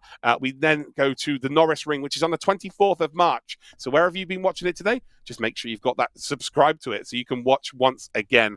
Then we head to the Lausitz Ring on the 7th of April. And then in April, it's just, wow, it's fun time April by the looks of things, because we've got Lausitz Ring, we've got Spa-Francorchamps, Red Bull Ring, and Portimao. Hashtag We love DTM, baby. Oh, yes. It's great to have the DTM Esports 2022 back. But again, I'm not going to have a massive old outro here. You've seen what you wanted to see. You've heard what you wanted to hear. I do want to say a massive, massive thank you to all of the partners from DTM. A massive thank you to DTM for giving esports a massive platform to work with, to all of the drivers, to all of you watching at home. But a special thank you to Connery here. Connery, it's been an absolute pleasure working with you once again, and hopefully you enjoyed yourself.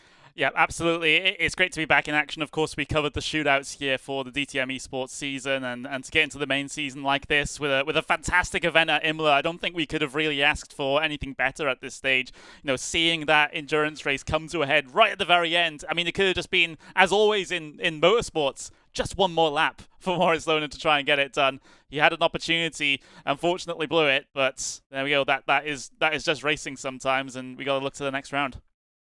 Absolutely. Well, Maurice Lohner is the current DTM Esports champion from 2020. It's 2022. The same result remains. So from everybody from behind the scenes and me and Connery, we wish you a very nice evening, and we'll catch you next time when we head to the Norris Ring for the DTM Esports 2022.